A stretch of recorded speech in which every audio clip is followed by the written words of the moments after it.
Hello and welcome, ladies and gentlemen, to another round of the Alpha Touring Challenge Season 6 as brought to you on the premier sim racing platform available only on PC, known as iRacing. And today marks round 11 of 13 as we see the series return to the United States. We kicked it all off, of course, in rounds 1 and 2, but we return to the US of A for the one and only Mid-Ohio Sports Car course. It's going to be a double header for rounds 11 and 12. We stay within the United States, and as we wind closer and closer to the season finale down under in Australia, the big question still remains in terms of who will be our champions in both the Alpha and the Delta classes. Who will be the King of Kings when it comes to mastering the art of driving the touring car racing class machine from circuit to circuit, corner to corner and straight to straight? Well, as we get closer and closer to bringing the curtain down, we look to a round today which is the first of 2 feature race rounds, indeed the first of 2 Alpha Challenge rounds. And as we can see of our schedule there tonight, times in Greenwich Mean Time GMT or Universal Coordinated Time UTC, we'll get underway of our qualifying session just under 14 minutes time. It'll be 15 minutes in duration with all our drivers out of the circuit and looking to set their best possible times to set themselves up for success going into the feature race. The feature race, of course, a one and only race on the schedule today, 60 minutes in duration with that all-important mandatory pit stop, and that'll kick off at approximately what will be 8 o'clock when our drivers make their way to the grid. But of course, let's not get ahead of ourselves here. When we talk about the Mid-Ohio Sports Car course, this is a circuit that's played host to practically every major American motorsporting series in the course of its 60-year history. Opened in 1956, this course has seen the rise and fall of many a championship drive, and indeed with it in the classes of NASCAR, IndyCar and also IMSA Sportscar Championship. Well, it's a circuit that is much loved by drivers and spectators alike. For the drivers, this is a circuit which is all about high risk, high reward, where you have a whole mixture and plethora of corners which see our drivers have to tip their toes around from corner to corner and also carry as much speed as possible onto the straights. And there's some key and major battling braking zones as well. And from the spectators' perspective, well, we absolutely love to see it because this circuit, if you visit the circuit in real life, has plenty of space to stand around the circuit and see the majority of the circuit from numerous viewing locations. And of course, with the spectacle drives battling from corner to corner, that means that we as viewers only get to enjoy it ever more. But as we get ready to go racing, we need to do a little bit of housekeeping. We talked about our schedule, but we should point out to you that the racing action you see in the background is not actually live. It occurred as of early this week, back on what was Monday the 6th of February 2023, but we're bringing it to you as if it were live tonight on Friday the 10th of February. In the commentating booth, you have myself, Paul TX141 Walsh, also known as Britain Spit, depending on what media you follow me on, and you can watch this broadcast via 2 media platforms for your viewing pleasure. Firstly, you can tune in via YouTube. Go to youtube.com and search for TX141TX, alternatively Paul Walsh, or if you're more of a Twitch person, you can always go to twitch.tv/TX141 and tune in there. But I can tell you right now that whilst the racing may have occurred early this week, I've made sure to avoid any spoilers as your host and commentator, and therefore whether it be the practice session that's currently ongoing, the qualifying session, or alternatively the race itself, and it's all going to be new to me, and it'll be as close as possible to the raw live experience for you guys and girls tuning in at home. And good evening to you all there in the chat. Don't be shy, feel free to say hi and let me know how you're doing, what of it being a Friday, of course, and with it's Friday, the weekend's just around the corner. And what are you expecting tonight at the Mid-Ohio Sports Car course other than brilliant battling action? Do you have a favourite you're looking out for there? And if you are one of the drivers that competed in this, of course we do have to tell you, no spoilers please. But speaking of spoilers, indeed our drivers right now are using and tweaking the downforce on their cars, and it's going to be a very different circuit compared to where we were last time out. In fact, let's take a look at our season calendar and what still lies in wait and what has surpassed us. Well, of course, today is round number 11 of 13, and we can see that we're now moving into the final quarter of the championship calendar. But if we wind it all the way back to the very top, we started off back on the 7th of November in 2022 at the Detroit circuit known as Belle Isle Park. There in Detroit, the Detroit Grand Prix, which we always open on, of course, because it is a classic for Alpha Touring Challenge. We saw in our opening Alpha round, or our feature race round, our drivers go toe-to-toe again and get Season 6 off to a flying start. We wound forward then to the 14th of November in our first sprint race round in the state of California, going from the state of Michigan to California for what is the Monterey County Laguna Seca Raceway Circuit. And there in the sprints, it was a dancing and delicacy when it came to taking corner to corner and avoiding going off into the sand. Then we made our way across the Pacific Ocean to Japan for the 21st of November, and there at the Fuji Speedway, we saw many a driver make moves on the straightway all the way down to turn number 1 with its enormous straight. But it wasn't just about the straight, it's also about the corner complexes. Indeed, plenty of moves being grafted by drivers into the latter half of the circuit. And then we took a brief break for Thanksgiving before returning on the 12th of December, staying in Japan at the Suzuka International Course Circuit. And now on the Grand Prix circuit in our free sprint races, we saw plenty of battles and rivalries form, and particularly the rivalry between Wojciech Suradovic and Mika Hendricks, which almost reached boiling point. Then we made our way over to Europe for round number 5, and at the Hungaroring, a circuit not typically known for overtaking, well, we quite contrasted with the aspects and the expectations of the circuit, with plenty of battles in the midfield, but it was our top 3 who absolutely broke away, and indeed left everybody lying in the Hungarian dust. That was on the 19th of December, and then we took the break for Christmas, of course, before returning and going charging into 2023 with round number 6 on the 2nd of January at the Donington Park Grand Prix circuit in the United Kingdom. Another sprint race round on Donington Park did not disappoint when it came to close battling action from corner to corner over its 12 corner course circuit. Then making our way into continental Europe, we head to Austria for the Red Bull Ring, the Grand Prix circuit on the 9th of January, and there it was all about who could get close enough to take the fight to Alpha leader Wojciech Swierdowicz. And well, Logan McKenzie got extremely close. He huffed, he puffed, and he kept within 3 tenths over the majority of the race. Indeed, all the way down to the final lap. There was no beating Swierdowicz to the finish line. Then what was round number 8 at the Nürburgring Grand Prix circuit as we made our way to neighbouring Germany. Then our 3 sprint races, we saw plenty of bumpers fly off of cars as it got very tight in the arena section. But once things settled down over the course of the 3 races, it was a classic on the 16th of January before we made our way from continental Europe over to the South American continent to the country of Brazil for the infamous Interlagos Sao Paulo circuit. And on the 23rd of January in another feature race round, well, the Interlagos circuit definitely delivered some drama, and it's no stranger to delivering drama, of course, in real-world motorsporting series, and it set us up for our final sprint race round, which was last time, of course, on the 30th of January at the Rudskogen Motor Centre circuit in Norway. And whilst lesser known compared to all the other circuits on our calendar, Rudskogen really lived up to the expectations, which was it's a circuit that applies very well to touring car racing. In our final 3 sprint races, we definitely saw Wojciech Swierdowicz not quite able to make it a triple set of wins, but continued to rise on his ascendancy towards taking his maiden championship crown in the Alpha Touring Challenge. But 3 rounds now remain, and of course, after today at Mid-Ohio, then we make our way over to the state of Georgia for Road Atlanta, the roller coaster ride of a road racing course circuit. Now we're on the 13th of February, and well, there, of course, it was the venue, we should say, that concluded Season 5, but it won't be for this season because we'll have one more round after that, and you'll notice it's shaded in pink-purple there, and that represents it's our special challenge round, where it has a different rule set compared to all the preceding rounds, and that'll be on the 20th of February. We head down under to Australia for Bathurst, the Mount Panorama Raceway, to bring it all to a close and announce who our champions are. But as we look to our circuit for today then, it is of course in the Troy Township of Morrow County, Ohio in the United States of America. It is the Mid-Ohio Sports Car Course full course layout. And as you can see from the circuit map provided to us by simracingwiki.com, this course consists of 13 corners, is not one to be underestimated. For as our drivers make their way across the start finish line and charge into turn 1, one of the fastest corners on the circuit for a medium speed corner, well, they'll come roaring on through the left hand with a blind apex and having to fully commit, and commit will be the game in the run down towards turn number 2 at the keyhole hairpin.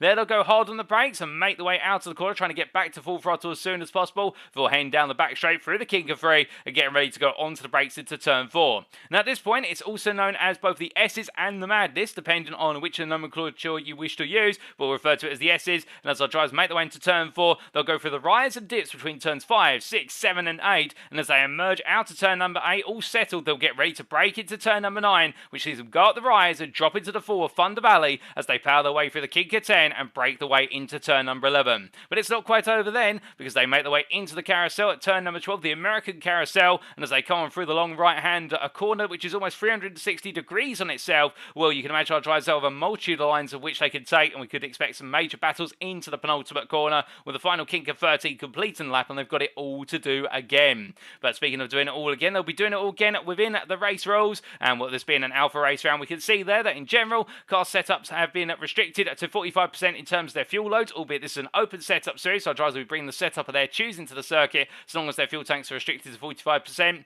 and what this being an alpha race round, there is a mandatory pit stop in which drivers must take on fuel over the course of the 60 minutes, but they can pit at any point in time.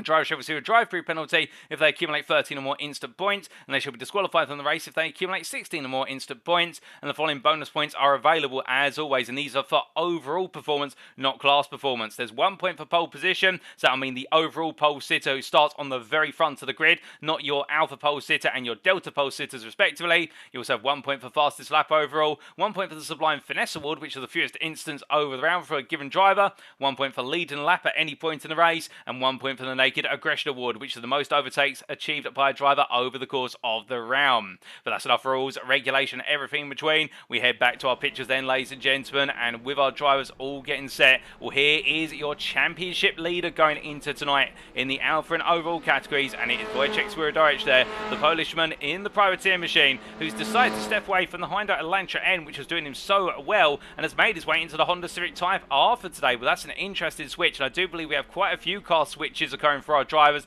and also we have 5 newcomers to introduce. But Swierdowicz, with that car swap, I do believe, given he's already swapped once this season, I may be mistaken, but that will mean he's not able to participate in qualifying, and he's going to have to come through from the back of the field after the qualifying session is complete. But as we look from him to Kurt Smith, made his way through at turn number 1 and just taking it gradually there for Not Last Motorsports. Track's trying to get a little bit of tyre temperature in. We've still got 5 minutes to go before we head into qualifying. In fact, Kurt Smith there decided to cut across the circuit and go into the chicane there, which is of course part of the other layouts that can be used at the Mid-Ohio Sports Car course. But we do look to Robert Schwenkler making his way out of the final corner and enjoying the racing last time out on his debut at Ritzkorgan Motor Centre. We look forward to seeing how the American can get on today in the 235 Elantra as he comes on through turn number 1 and heads up towards turn number 2. But speaking of newcomers then, let's introduce them one by one. Well, firstly, we do have one new Alpha driver today, and that is Dan McFarlane, as you see him here making his way through the final corner and onwards towards turn number 1. And all these drivers are privateers as well, as he makes his way up towards another lap here, roaring on through, and currently P3 in this final practice session. And I wonder whether he might have an ace up his sleeve. Perhaps he likes this circuit, or perhaps he's one of those absolutely shining stars within touring car racing on iRacing, or somewhere in between. Of course, we wish him the best of luck today, and will he be able to take the fight to Swierdowicz and James Carr? That'll be the big question. And also, let's not count out Logan McKenzie, Mika Hendricks, and also other drivers within the Alpha category, including Francois Schink and also Matt Shepka. It's not just about the number 23 newcomer in the Alpha class. We've also got 4 Deltas join us as of today, and we have some of them out of the circuit currently, albeit I do believe actually most of them have made their way back into the pit lane, and we'll have to introduce them when we do go into qualifying. But you'll be looking out for Corey Allen, Ethan O-Ring, Mark DeBoer and Ryan Walter, but we'll definitely catch them as they head into the qualifying session. With 3 minutes to go, we do look to the chat and we do say hello there to Mark J. Darnell in the YouTube chat. Hope you're doing well, Mark, and indeed happy 2-year anniversary of Alpha Touring Challenge. And we'll to point out a key thing, ladies and gentlemen, before we forget it, this round represents the 2nd anniversary of the Alpha Touring Challenge. Would you believe it has been 2 years to the day of this race when the Alpha Touring Challenge was formed and kicked off its proceedings all the way back in season 1. So therefore, keep your eyes out for some special liveries being run by certain drivers here. Some of the veterans of old, and indeed some of the newcomers as well, paying tribute. And we can see here Logan McKenzie ran a slight variant on the Yellow Flag Motorsports livery with the Tide sponsorship on the front, and while our leading drivers in the Alpha class and overall as he comes on down through the keyhole. As we look from him to John Lauzon, we can see here some drivers not running special liveries and running with their classic liveries, and that's the BR's Energy driver there, who was absolutely buzzing after a great set of performances at Ritzkorgan Motor Centre last time out, and starting to find a little bit more of that form which he had at the start of the season but has eluded him in the last few rounds up until last week.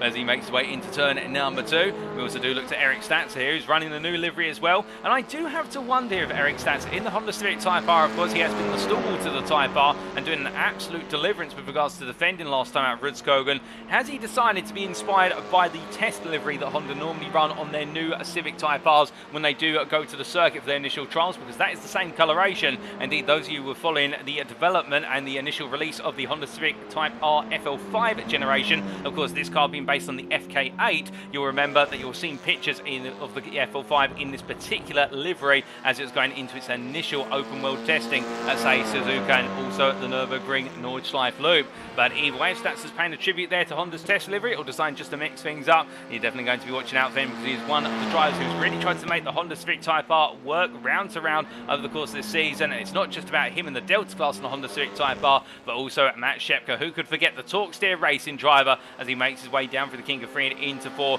who's really had to dig in at every race and yield those results out of the Honda. But he has been rewarded time and time again as he comes on through at turn number 4 and up into 5 here. And with a minute left to go on this practice session, we will very shortly be cutting away in order to advance into qualifying, to make sure that due to limitation on the iRacing replay file, we don't accidentally reveal to ourselves and to you all at home the qualifying results, which do occasionally appear on the timing tab before our drivers have even turned a lap in qualifying. But we'll make sure that does not occur today. But indeed, indeed who will be coming on home in pole position for the purpose of this race, because this is a circuit where there's plenty of overtaking opportunities, but a good bit of track position early on may just assist in the long term, given the fact it's a 60-minute race, and getting a breakaway early plus the strategy combined at the right time could be the recipe for success. But as Dave Bauer for breakfast dinner makes his way down from 3 and into 4 here, again very shortly set now for qualifying. We do cut away, ladies and gentlemen, and we'll be back in less than a minute to head into qualifying. Don't go anywhere, you won't want to miss it.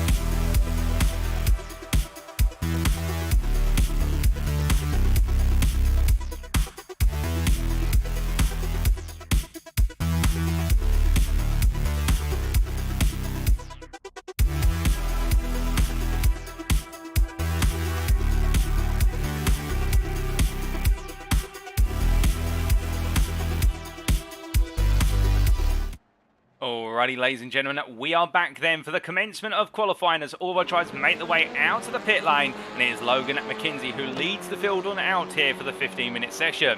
As we say hello to Matthew Shepka there in the YouTube chat. Hope you're doing well, Matt. And we can see here Shepka just making his way out behind Logan McKenzie. What's going to be the key formula here for a successful qualifying lap? Well, not just about getting tyre temperature up, but here you have to be fully committed to the lap. What that means is this circuit takes no prisoners when it comes to the amount of speed you carry from corner to corner. You need to use the full circuit whip. You need to be absolutely confident in your ability to take every mile an hour into turn 1 and on the run to turn number 2, because for every mile an hour you lose, you'll be losing a tenth or two on the long straights. But it's not just about the straights from turns 1 through to 2 and 2 through to 4. It's also about control through the S's of turns 4 through to 8, while drivers will need to balance the car and get those direction changes nailed in and make sure the momentum of the car does not shift around too aggressively. And if they can bring that all together, then it's the run through the carousel at the very end of the lap, coming through turn 12 into 13. And they'll need to pick a line that they're comfortable with, nail it and get back on the power as soon as possible, going through the kink of 13 to complete the lap. And if they do all that correct, only then will they be on pole. This circuit is highly technical, but it's also combined with that confidence aspect, and therefore when you put it together, you may be one of those pinpoint precise drivers in the world, but if you haven't got the confidence to go charging into a blind apex corner and carry the speed with it, that's where you lose the lap time. Conversely, you may be absolutely confident and you may absolutely fly on around, but if you haven't got that technical dancing ability through the S's, then you'll lose a lot of time as you try to bring the car under control and it understeers wide. Alternatively, you're just not carrying enough speed on the direction change. But as we see Kirk Lane making his way across the timeline here, the privateer for Team Bearpoke going into turn number 1. We won't ride on the board immediately with our drivers here, as they will need a couple of fast laps to get their tyres up to temperature, but we will in the next few minutes be going on board with a couple of drivers for reference laps here to give you an idea of what it's like to do a lap in the touring car racing class machine around the Mid-Ohio Sports Car course. But whilst we do have a bit of a moment, we do take the opportunity to introduce our new Delta drivers, and we see one of them here in the form of Ryan Walter in the Hyundai Veloster N as he makes his way down through turn 2, the privateer, and as he comes on through there in a very distinct livery and a lovely blue, I must say, on the car. They're really shining high, and combined with those yellow-green elements in the car, I do believe that is yellow more than green, but either way, with the fluorescent yellow, it definitely stands out, and we wish him all the best of luck today as he makes his way down towards turn number 4. And coming on through, of course, all these newcomers, rookies to the AlphaTauri change. So it's nice to see we've got new blood joining the series, and it's always good when the series continues to expand. And would you believe it, that with these 5 added today, that will mean over the course of this season we have had 56 drivers attend over season 6, albeit not all of them are committed to a full season. Some of them have just made guest appearances, some of them dip their toes in for a couple of rounds and then decide perhaps it's not for them this season and come back the next season. But either way, it goes to show how strong touring car racing is and how the AlphaTauri Challenge is going from strength to strength, year to year and season to season. And indeed, this is a great milestone for 2 years of the AlphaTauri Challenge, as we do see Walter making his way into the carousel. But as he comes on through, we also do have our other, what is Delta newcomer of Mark DeBar, who we see here heading on down into the valley, Thunder Valley very shortly. And as he comes on through turn 10 into 11, running the Hyundai Elantra N, and he did a very popular car in the touring car racing class based on the current balance of performance for iRacing, as he makes his way through the carousel there. A very fast car over a single lap, but it does have that weakness of tyre degradation being a major factor, particularly when those tyres really start to heat up. The front tyres come apart compared to, say, the Honda Civic tyre part and also the Hyundai Veloster. But as he heads into turn number 1, we also do have the newcomer, albeit I do believe he's in the pit lane at the moment of what is, and excuse me there, it is Corey Allen, who's currently not taken to the circuit and is still not in the pit lane, so therefore we'll have to wait and see if he does join over the course of qualifying, or whether he takes on the back of the pack going into the race. And we also do have Ethan O-Ring, who's also in the pit lane at the moment, and we can't actually see him in the pit lane. I do believe he's just parked up currently, and those two privateers will not see him qualifying for the time being. But I believe that is everybody introduced there, as we have introduced Walter, DeBar, O-Ring, Allen and McFarlane, and did well 5 newcomers. Good luck to them all for tonight. We do now start to look at those times which are coming in, albeit Mark Darnell about to set his first flying lap, and it's 33.213, and that puts him P19 overall, P7 in the Delta class. Meanwhile, just behind him there, you saw Shepka come on through, and he's taken a provisional pole with 30.764, and if we do cast our minds back to season 5, Shepka really went strong in qualifying here last season. It didn't quite work out in the race compared to what it could have been perhaps, but Shepka definitely one of the high flyers in qualifying. He's shown that once again here today as he makes his way down to turn number 2. Now we should point out, of course, we've had confirmation that Wojciech Swiderich not permitted to take part in qualifying given the second car swap of the season. Our drivers are permitted 1 car swap, but after that any additional car swaps they are not permitted to take part in the next round's qualifying session. But Shepka makes his way down towards turn number 3. We do look to Mika Hendricks here in the Veloster M, coming into turn number 2 here, and well, Hendricks went very well here last season as well in the Veloster, and of course running the Lego brick livery. Well, right now he's not going to feel as though the car's handling like a brick. If anything, it's very elegant and very soft handling on that Veloster. He's making it count, albeit he's still 3.5 tenths of a Shepka's provisional pole lap. We can see just how close the field is right now, from P1 all the way down to what is their P14. So from Shepka down to Michael McLeod, it is less than a second separating the top 14. And that means we've got a brilliant session on our hands here, because at any moment, if somebody finds a major amount of time, they could swing much further up the field. And that applies as well for your current provisional Delta pole sitter of what is it, Jacob Wally there, as he makes his way through Thunder Valley and into the carousel very shortly. He's currently P7 overall, with Shink and McFarlane between himself and Justin Rhodes, the next Delta driver. And well, of course, with Justin Rhodes last time out having a round to forget of Rudskogen, as we see there the classic throwback livery for the breakfast for dinner driver in a tribute to 2 years of the AlphaTauri Challenge. As he makes his way down into the carousel, it was a nightmare at Rudskogen. It dented his championship lead, albeit not by much compared to what could be with the drop scores now in effect, but with only a 64-point advantage now, he'll be wanting to make sure that this round is not going to be another one of those rounds where his advantage is dented,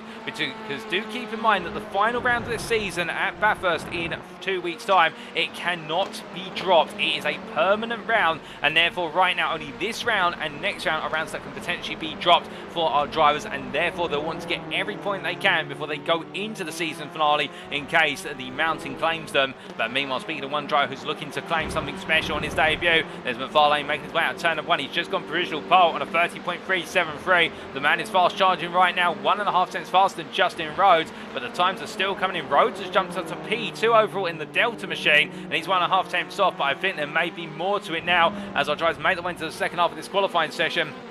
And everyone's really having to work hard here in order to try and improve their times. It could swing at any moment, but as they make their way on around, we also do see a little bit further back Robert Schrenkler coming on through the S's and turns 4 and 5, and as he heads on through it, the right into left and back into the right-hander in the long train of cars here. Well, very shortly we're going to be seeing another while the drivers go on to a qualifying lap, and it'll be Matt Shepka who we jump on board with here for a reference lap of the Mid-Ohio Sports Car course. Then across the timeline and into turn 1, the fast left-hander, full commitment in 4th gear as he downshifts to 3rd, just about hit the apex, powering out 2 wheels just beyond the curve there, but keeps it on as he makes his way out towards turn number 2 and heads up towards the keyhole hairpin. In 5th gear, getting ready to go onto the brakes and braking out approximately 125 metres from corner apex. He drops down into the apex curve there and immediately starts to build the throttle up as he powers out and now heads down towards the S's at turn 4. Flat out run at this point, the longest straight on the circuit as he heads through the kink of 3, bringing the car as close as possible to the apex of 3 without hitting the curve, goodness me, the cones there, as we tried to say one word or another. But as he makes his way down, he decides to back off the lap, as he has had what is Logan McKenzie coming up behind him. And as he heads on for into turn number 4, it's an aborted lap, so he won't continue that one with Shepka, and we'll wait until another driver comes around very shortly in order to complete a full reference lap. Of course, that's one of the things that happens when we do jump from with some of our drivers. Perhaps they decide to abort midway through, and I think Shepka there deciding that mistake at turn number 1 cost him a bit too dear, and therefore he wants to go again. But as he makes his way on through, and indeed he does confirm for us in the YouTube chat, he had an off track with that run at turn number 1, and that explains it all. Will mean, well, as he gets himself set for the next lap, we do see David Bauer heading on to a lap, and we jump on board here with the breakfast for dinner driver in the Elantra M.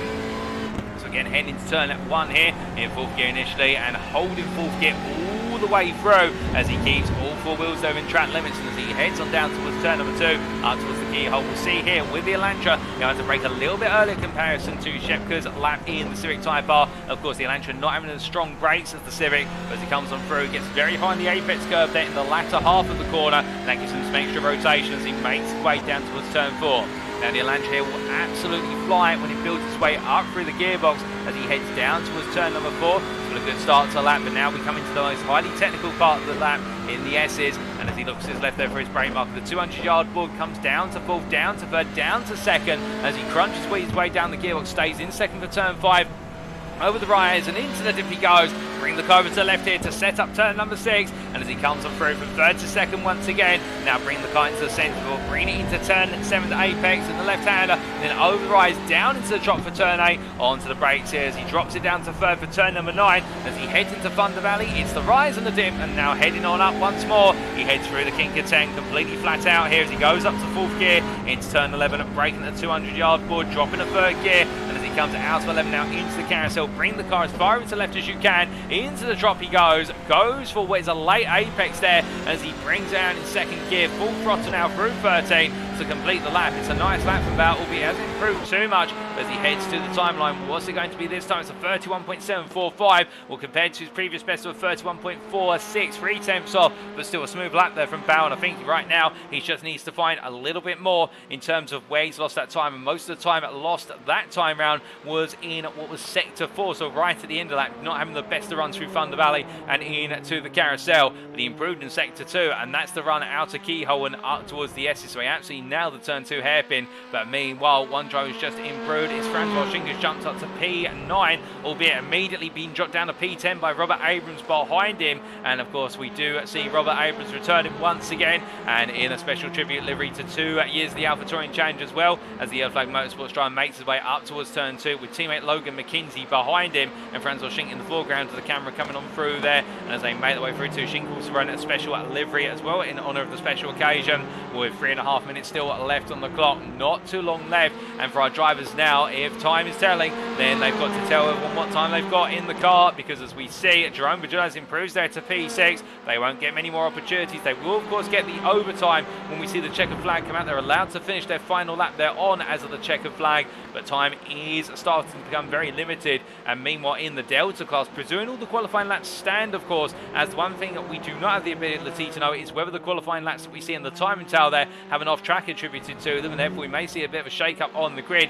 But presuming all these laps are valid right now, Justin Rhodes definitely putting a huge marker down when it comes to Deltas today. Back on form here after the difficulties of Rudskogen, and currently on pole for the Deltas. 3 places here of Jacob Wally, and it is an advantage there of what is 2.5 tenths, albeit we have seen that while Rhodes has been the fastest man in qualifying, typically it's in the races where Wally and also some of his peers have been able to close up and really go on the offensive, particularly in the sprints, but also in the features. And of course, no more sprint races this season, it's all features from today onwards. But as he comes on through, Logan McKenzie goes to P4 there on a 30.473, and as he makes his way through turn 1 now, with the toe still of what is Abrams in front of him. Not got long left in terms of the number of laps, 2 more laps including the one he's on. And for James Carr, he's currently on pole by an advantage of 2.5 tenths, as Mika Hendricks improves slightly then stays P2 on what is a lap of a 30.27,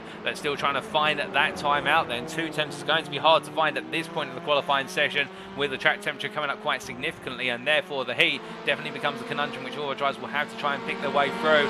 As he heads on through here, we do look to mark Mark DeBoer, who we jump on board with very shortly for a qualifying lap of his own as he heads into turn number 1 here, and as he comes on through it, looking to try and find an extra attempt to get ahead of Welly as he makes his way down towards turn number 2. So on the power here all the way through as he heads into the braking zone very shortly. He's got the guy in front of him there. I do believe that is a fellow, in fact that's Honda Civic Type R. That's Eric Statzer just in front of him there. He'll be getting a distant tow in the run out of Keyhole and down towards turn number 4 into the S's. And as he heads up through the gearbox here, we'll try to see where DeBoer may just not be as fast as say our Alphas, but still a strong driver, and definitely making a point here that he's not going to just be here to fill up numbers. He's here to take the fight to the very best of the Delta class. He breaks his way down into the S's, down to 3rd gear, not dropping to 2nd interestingly. They're starting to stay in a higher gear, dropping to 2nd only on the rise of turn number 5, down into turn at number 6 he goes, stays in 2nd there, and I think deciding to stay in a higher gear for what is to run at turn number 5 in order to give himself the opportunity to stabilise the car. But as he comes on through turn 8 into 9, they're just about straightening it in time to break into 9 as he powers out and into Thunder Alley he falls as he comes on through here, and we can see that's Adrian Federowski's returning to the racing line, albeit I think DeBoer's just managed to find his way around. It will be slightly compromised. He will have lost about half a tenth there being off racing line, and as he makes way up into the carousel, takes a very tight entry line. That causes the car to understeer away on the drop, and with the dirty air as well of stats, I think that might be a slightly compromised lap towards the end.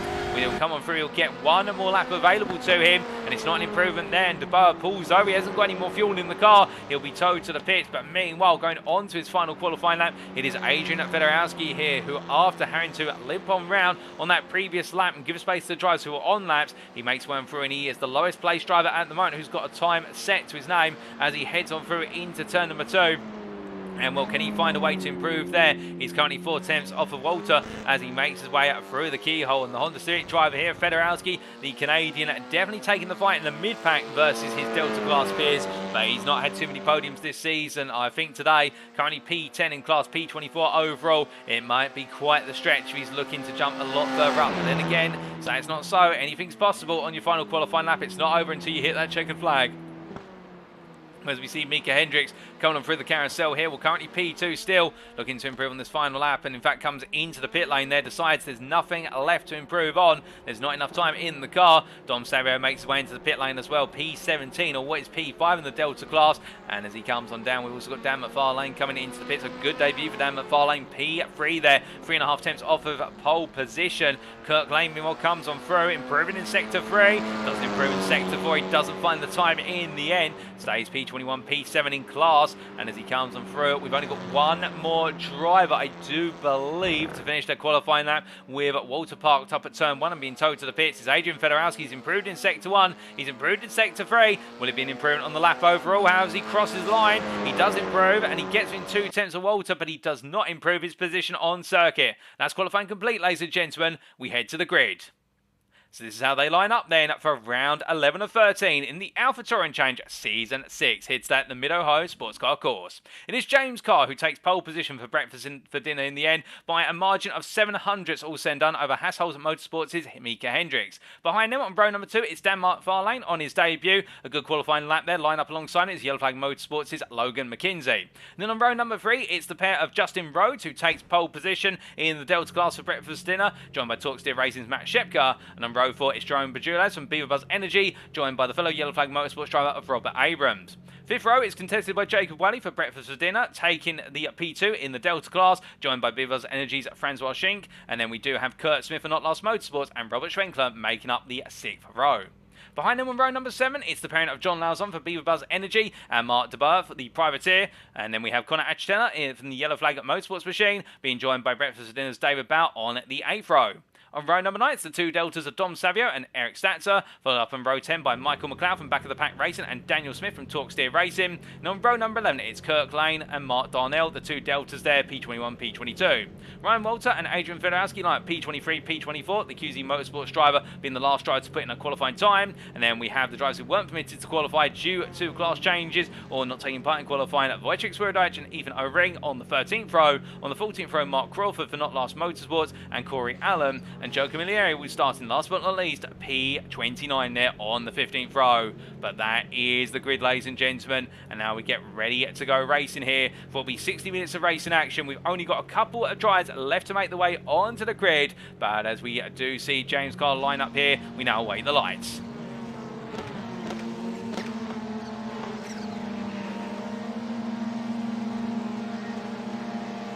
And it's lights out and away we go for round 11 as our drivers get underway. And as they make their way up towards turn 1, James Carr gets a brilliant start. But meanwhile, Justin Rhodes here falling back immediately as he gets a slow start off the line. Shepka trying to go round the outside. Meanwhile, the Delta leader does not need to fight this too hard, but he'll dig in all the same because they only get overall points. They don't get class awarded points. And as they head on down towards turn number 2 for the first time asking, it's Robert Abrams at a free wide versus Dan McFarlane and Francois Schenk. With McFarlane there backing out and deciding to tuck in on the inside. Meanwhile, Schenk tries to go around the outside with John Lauzon also trying to make the move here on his teammate for Bubos Energy as they come on through the right-hander and head their way down to the back stretch here as they come roaring on down towards the S's. But as they make the way on through, we've got more places being contested with Mark de Boer here on the offensive in contact there with Robert Schwenkler. The two of them come together and Schwenkler onto the grass as he comes on through. I think he's just avoided the wall. He returns, but he's going to slide back onto the tarmac. Can he catch it? No, it's a grind to the wall. It's a difficult moment for Schwenkler, but meanwhile, we look from him to Daniel Smith, who's up the inside of Mark de Boer. And I think de Boer is still trying to fight for this position into turn 5 as they come on through. And look at Wojciech Swierdowicz immediately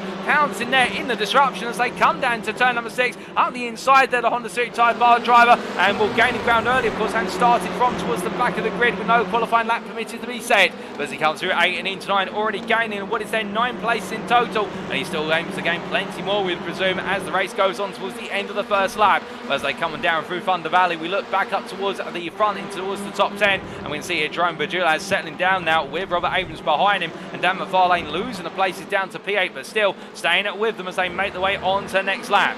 So after one lap, it is James Carr who leads by 6/10 over Mick Hendricks in P2, followed by Logan McKenzie in P3 as they all come on through turn number 1. Justin Rhodes, your Delta leader, in P4 as he heads on to the next stretch with Matt Shepka behind him there as we see a bit of a mistake for both ways. Hendricks and Carr in the foreground, but as they make the way on through, Matt Shepka P5, followed by Jerome Bergula's P6. Then it's Robert Abrams P7 with Dan McFarlane looking for the move there on the inside as he goes all in under braking here into the keyhole in the battle for P7. The privateer definitely trying to get his elbows out early and retake some of the ground he lost. And as he makes his way out of 2 and down towards the S's, well, now it's all going to be about who's got the run and who's got the benefit of the toe of the car in front. And you see there, it's Bergula's who offers the toe to both drivers in turn to give McFarlane the opportunity to battle with was Robert Abrams. And in turn, if they battle one another hard enough, they'll cost each other time and let the top 6 break away. But it's not to be, as McFarlane has to go defensive versus Francois Schenk, who's P9 at the moment and backs out there. And it's John Lauzon who completes the top 10. We've got David Bauer P11 behind him, best of the rest, ahead of Connor Achitella. But as they make their way in towards turn number 6 and roll the way off, we can see right now a little bit further back Dom Savio here being contested by Jacob Walling trying to go around the outside, as I believe in fact it was Dom Savio trying to put the move on, but in doing so now he's got Daniel Smith trying to go on through, but Smith backs out there as they make the way on down and into Thunder Valley very shortly. But as they come over the rise and into the dip, definitely a load of opportunistic moves being tried to be made by our drivers right now. Everybody absolutely itching for a fight, and to be fair, who can blame them? Everybody wants to get a good start here before they settle down into the strategy part of their race. But meanwhile, as we look from them back up to Jacob Walling, he's made the move there on Eric Statzer as they come into the carousel, and right now the Honda Civic Type R privateer looking quite vulnerable as he comes on through turn 13 and on to the next lap he goes. But you can see there as we look on board the gearbox of the 789 car how Dom Savio right now has closed up behind him Daniel Smith in the pink livery Veloster as they come through turn number 1. Well, Smith is there, we promise you can see little glimpses of him every so often as they head down towards turn number 2. Onto the brakes they go shortly. No attempt to move at the moment from Savio, albeit you can see they're covering of what is Smith potentially looking from behind, but starts to get a very gradual run through the keyhole, really strong into that mid-apex. And as they come out of 2, well, Stats is going to be vulnerable here surely in the run on and down the stretch because he won't have the top end speed in that Honda, and in return he's got to do it all on the brakes here as they make their way past our camera, and in the distant shot you can just see there how the gap is being closed up. But Stats is safe for now, but again he can't afford to lose any time out of 2 on subsequent laps, because if he does so I think Savio is going to be asking the question of when, not if he can make the move, as they head on through the S's once more. We're coming on down through 5 and into 6. You can see Smith absolutely itching and scratching at the back of what is Savio's position and trying to find a way through, but not able to set himself up with a door and opportunity to do so. Meanwhile, looking back up to P2 here, Mika Hendricks after a good start trying to put the fight on James Carr, now to worry about a fight from behind. as they break the way into the carousel, and Logan McKenzie staying close, but further behind we can see here Achetella trying to put the pressure onto Bauer as they come through turn number 12, run the way through, and as they do, I believe we've got a driver off ahead. I think that is Dan McFarlane, who's ended up coming into the pit lane by accident, by outbraking himself into the final corners, and therefore McFarlane dropping a long way down the order with an unexpected pit stop, we do believe. Well, how can he convert that into potential strategy? That would be the challengers. Meanwhile, Mark DeBoer here battling with Kurt Lane into turn 1. The two Deltas come on through, but who's going to be a nose ahead when they get to the keyhole at 2? Well, it looks like DeBoer here getting the move done, but then again, Lane right now still on the inside, and the one thing he can do on that Honda is outbrake DeBoer quite comfortably here by a margin of about 20 metres, but he can't find it, and instead has to back out there, and DeBoer riding high on the outside line and gets the move done for P5 in the Delta class, P18 overall, as he makes his way down the next stretch. But further up the road, we see here the Yellow Flag Motorsports driver of Achetella trying to go round the outside of Swierdowicz. Swierdowicz, in fact, coming on through the inside in return as they head through forward into 5. And now Swierdowicz's next target will be David Bauer as we jump on board here with the number 55 car of Connor Achetella. But coming on through at turn number 6 into 7 here. Of course, very difficult at this point because with the Constantina effect and also the blind rise apexes, what this means is you have to know where the driver in front of you is expected to brake, and you have to react accordingly. You can't just simply take your natural racing line here. You do have to be smart, and that's the thing when you're racing this close, whether it be touring car racing, GT3s, you name it, you have to be aware of what the driver in front of you is going to do. And speaking of that, we can see right now Swierdowicz looking at the move. There's contact with Bauer as they come on through, and actually gets very close here as the two drivers make the way out the carousel, and actually tries to go around the outside, but he's given the elbow wide, and that's the back off immediately. Otherwise that would have been tears to the grass. And as he heads up towards turn number 1, well, Swierdowicz gets on through. I think Swierdowicz thinking the door was open and Bauer was not going to shut it. Bauer had other ideas, and the two of them went sideways through the carousel. They've survived it, and actually just not able to make the progress perhaps he thought would come.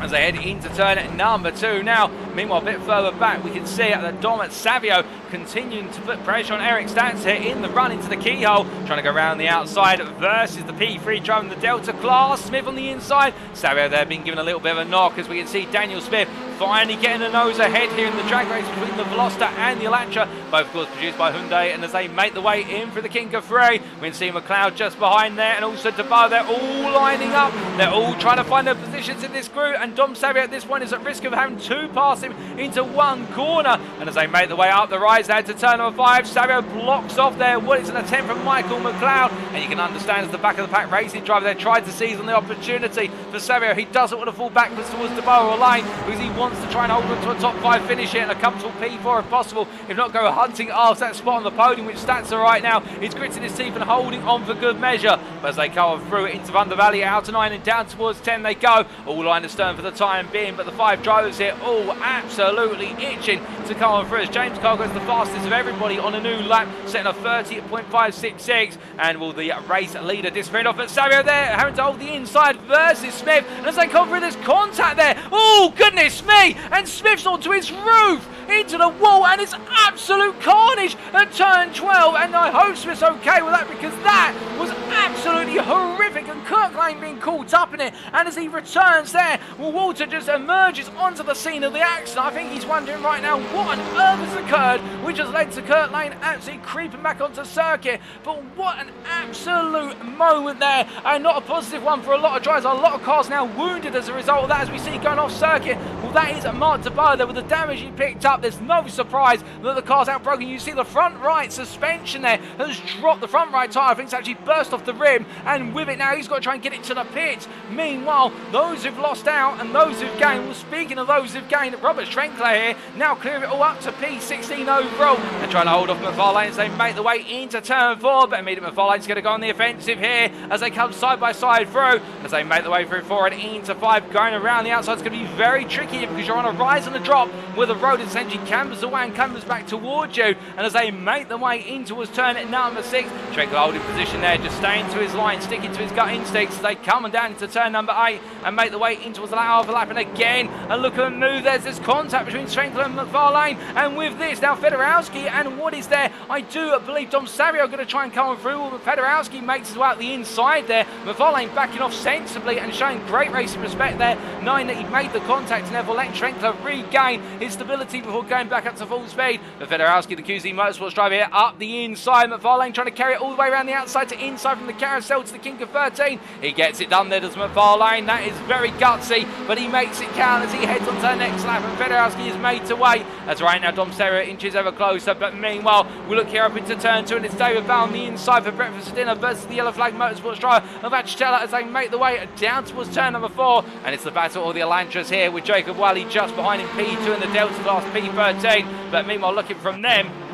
up towards your leader of what is there, the Delta class of Justin Rhodes. Behind you see Jerome Bajulas, Robert Abrams, and also Matt Shepka fighting hard. And Shepka really has to dig his toes in right now in the fact that he's just been passed by Abrams, and now as they make their way through the S's, he has got Shink all over the back of him as they come into turn 6, and we jump aboard the gearbox here of the Honda Civic Type R driver. Now we're on his way into turn number 9, of course, through the direction changes. That is where the Honda will excel compared to its peers. But as they come on down up towards turn number 11, and if the ride's not going very short, you can see here Shink falling back to 6 tenths, but it's on the first part of lap where Shink is going to be able to really turn this around and close the gap up. So it's a trade-off here. In the Honda, you've got the cornering. Meanwhile, on the Velocity, you've got those all-round capabilities, but in this comparison, you've got that straight-line acceleration. And as they come through 12 and 13, Shepka right now only 4 tenths of Abrams in front of him, albeit we can't see Abrams at the moment. As we jump on board here with Shepka and look forward, you can see there the 3 in front of Abrams, Bajulas, and also Rhodes all together right now. And will Shepka, I think, give himself a bit of breathing room for a brief moment, but for how long is it going to be before Shink's right there again looking to pounce as they make their way around the lap? Well, Shepka, I think, just a bit frustrated here in the fact he's got all the speed in the corners, but he just does not have the final 10% that he needs on the straight. And you can see here, looks like they come off the corner. Abrams is pulling away now. He does have the double draft, of course, of Bajulas and also Rhodes ahead of him, but still, in this regard, you could argue that Shepka has a triple toe, or at least a double toe that's equivalent, but he's just not got any speed here in the car, and he's got his foot flat to the ground, there's no doubt about it, but the Honda just not delivering that top end by comparison. But as they come on through there, you can see that Rhodes having a bit of a poor run, and as they come on down through 5 into 6, Rhodes right now becoming a bit of a cork in the bottle when it comes to the Alphas, trying to pop their way past the Delta. There again, Rhodes will want to hold on to P4 for the simple reason, with it being overall point scores, not class point scores, therefore every point is critical, and one driver knows all that right now is Robert Schrenkler, who tries to hold off McFarlane. He goes outside to inside, and Dan McFarlane making a beautiful move. There's a bit of contact between the two as they come down through 5, and Schrenkler back up the inside. He's going to try and get his nose in. McFarlane gives him the space. They're still too wide into turn number 7, but as they come down to 8, Shorty One's got to back out, and then Schrenkler has to back out there, as otherwise it would have been curtains to the pair of them as they made their way through 8 into 9. But brilliant racing between them, and behind will Mark Darnell, tucked in behind Adrian Federowski right now, the Honda driver, the Canadian QZ Motorsports driver at the head of this group. Darnell in the middle of it, and then Mark DeBar behind, and they're all celebrating the prospect of hunting after Dom Savio for P4 in class. You can see Savio there just breaking his way into the carousel, a little bit up ahead and off camera now, but as they make the way on through, we see into the pits comes Mark DeBar. They're deciding to go early, and I wonder whether for the number 49 driver, he's gone for the strategy, which is with there being one pit stop, he's going as early as possible, but we don't normally see it. In fact, he's not going as early as possible, and what might explain it there is the wheel that's dropped on the front right of the car. But meanwhile, speaking of James Carr, we can see here the leader overall and in the Alpha class under pressure from Hendricks as they come on through the S's, and will James Carr definitely feeling right now, I think, the intensity of what is the pack behind. He made a brilliant start to this race, but over the last couple of laps, Hendricks has raised the bar in terms of pace, and he's just set the fastest lap of the race of 30.47. Mika Hendricks is absolutely flying, and with Logan McKenzie just behind him setting equivalent laps. You have to wonder here whether James Carr has decided to back off slightly to try and give himself a little bit of fuel saving and give himself the strategy advantage, or whether that early start has perhaps just overcut the tyres slightly, and now he's got to try and find a better rhythm where he can keep the tyres cool. As they come out the carousel, of course, all 3 drivers are all trying to carry as much speed as they can in the run through turn 12 into 13, but who's going to be the one who finds the best out of it? As meanwhile, we have to cut that thought off for a brief moment, because there's Justin Rhodes, your Delta leader, off at the carousel. He returns, and as he comes back onto the circuit, he drops all the way from P4 to P10. Now, whether that was aided in terms of him being knocked off circuit through contact or his own volition, we can't tell you that, unfortunately. We can't give you a replay of it due to technical limitations, but Rhodes definitely having a moment to forget. And right now, just ahead of him, John Lauzon under pressure from Wojciech Swierdowicz. Swierdowicz on the inside and the left of your picture, Lauzon on the right of your picture as they come into the keyhole. I don't think Lauzon's going to battle this one too hard, given the relative pace of Swierdowicz. Instead, perhaps use Swierdowicz as a bit of a battering ram and follow him on through as they make the way further up the field.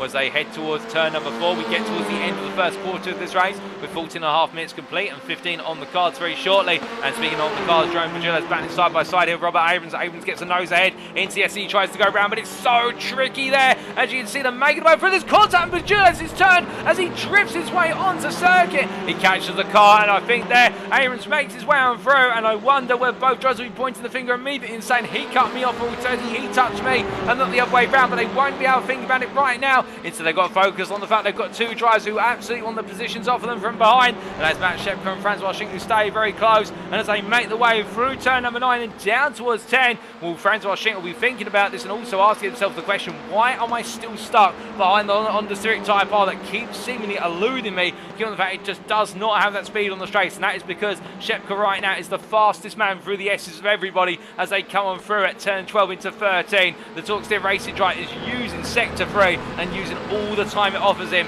as he makes his way up towards turn number 1. As he heads into left-hander here, of course, this is where he'll feel the pain, and all the field is gradually concertining together inside the top 10. As meanwhile, we look back to James Carr, your leader, and he's bought himself a little bit of time here as he comes out of the keyhole. A gap now up to what is half a second as Hendrick stays close behind. But as they power their way down towards turn number 4, we can imagine that for Carr, he can't afford any slip-ups here. One mistake will be the difference between him leading and finding himself either in P2 or alternatively having to battle to hold on to that lead. And Logan McKenzie will look at that with both arms outstretched, thinking, right, I want to pick up both places if the two drivers take themselves off circuit or wound one another in terms of lap time from corner to corner. But as they make their way through 5 and down to 6, of course, this is the thing with the touring car race, and also with this Alpha race, we're now at the point where strategy starts to become the bigger thought in the minds of drivers, but some drivers will want to try and gain track position. If you're James Carr here, you want to be leading, you want to hold track position, but also given the fact you've got no toe to play with, you are the driver who's punching the hole through the air for everyone else to follow. You need to try and think about, can you fuel save, or will the guy behind you be doing that fuel save? And of course, that's the thing that Hendricks has to his advantage right now. Every time he comes up to a corner extremely close to the back of cars, so within 3/10, all he's got to do about 50 yards earlier than where he'd normally brake for the corner in anticipation of Carr needing to brake, he just lifts off the throttle. That saves him a tiny amount of fuel. It's only going to be, say, 0.1 of a gallon per every few corners, but the difference will be he doesn't have to take that fuel in the pits, and it can equate to 3 to 4 seconds when he's finally into the pit lane. Now, speaking into the pit lane, Francois Schink comes in really early for Beaver's energy, but this is strategy. Schink, I think, has decided he cannot pass Shepka on circuit. He's becoming stuck behind and losing race time, so he's decided to do it all through a leapfrog, or what we call the undercut in the pit lane. Now, meanwhile, Jerome Virgilio, the Beaver's energy driver at the front of the Beaver Buzz group in P5, as he makes his way into the keyhole, still has Shepka close behind. And if these two fight right now, then Schink is going to gain considerably, given the fact that fighting costs you so much time when it comes to laps around Mid-Ohio, for any course, but Mid-Ohio, particularly for fighting through the S's, it's almost worth a whole second, that fighting alone, as you make your way on through that. And that's why drivers now do really need to play the balancing act. And speaking of fighting, Mick Hendricks having to defend it for P2 versus Logan McKenzie, who tries to go outside to inside through 5 and 6. He can't find it that time, but his squabbling already has opened the gap between them and Carr up to a whole second as they plummet their way down through 7 into 8, and as they come in towards 9, that's the example completely embodied there in the fact just that fighting through 2 corners has cost them a whole half a second to James Carr, and that gives James Carr a breather. And that's the thing, when you're in the P2 driver's position, when you're in the position of Hassel's Motorsports and Hendricks, the thing you do not want to do is let the race leader have the opportunity to take a sigh of breath. In the fact, a sigh of relief, or take a deep breath, for the simple reason, if he's allowed to do that, then the pressure's off and he can start to protect the car and think more about strategy. Instead, if you can constantly be there, know what your strategy is, and be on his heels all the time, then it does mean you end up with a driver who's not going to be able to conserve the car and may either make a mistake or completely blunder his strategy in the long term. But speaking of strategy here, Matt Shepka comes into the pit lane. I think this may be in response to the fact he was stuck behind Jerome Virgilio, but also trying to cut off the undercut of Francois Schink.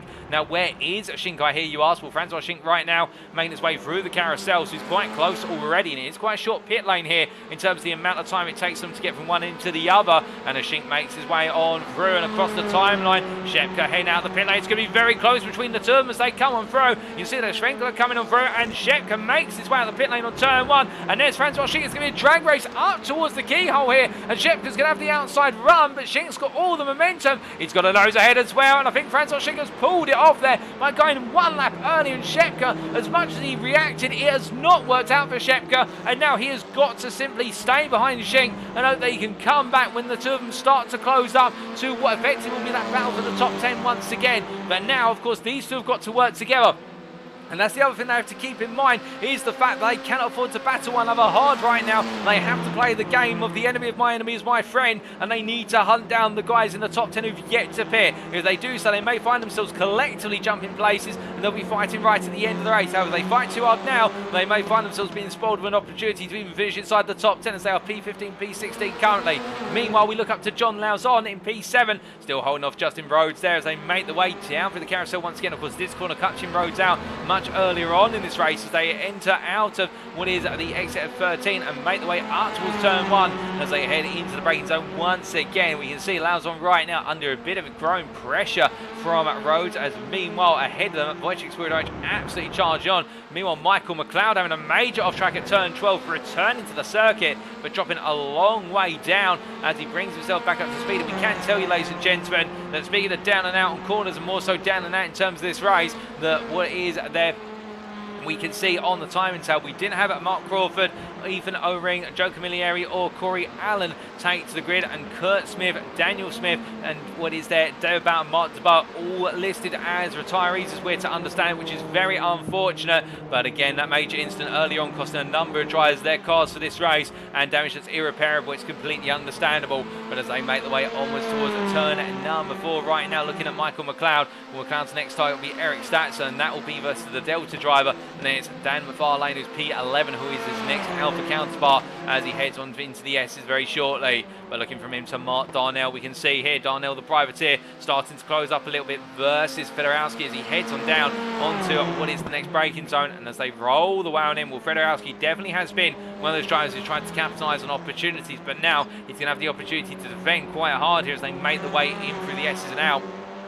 We're rolling on through as we say hello there to Charisma in the YouTube chat, and also we say hello to Logan at McKinsey. We can see a number of you talking about that major incident earlier on, that nasty incident, perhaps one of the nastiest ones we've ever seen in the history of Alpha Touring Change, let alone this season, and one where we've had multiple cars involved, one car rolling over and barrel rolling effectively more than 5 times across the circuit. But in the end, all drivers have made it out of the cars, thankfully A-OK. But it was a scary one, that one, and we see Darnell here continue to chase after Fedorowski into the carousel, but it does look as though Fedorowski right now keeping Darnell at arm's width just for the moment. As they head on to the next lap, we look from them back to your leaders, and we can see here James Carr now with a 6.5 tenths advantage over Hendricks. It averages out to, oscillating of course from corner to corner, and Carr continuing just stay one step ahead of Hendricks, who does have Logan McKenzie behind him, and McKenzie here in the number 4 car continue to try and mount the pressure. But of course now all 3 of these drivers are starting to move into that strategy space. But earlier we saw Hendricks really trying to make the move and McKenzie trying to follow through with him,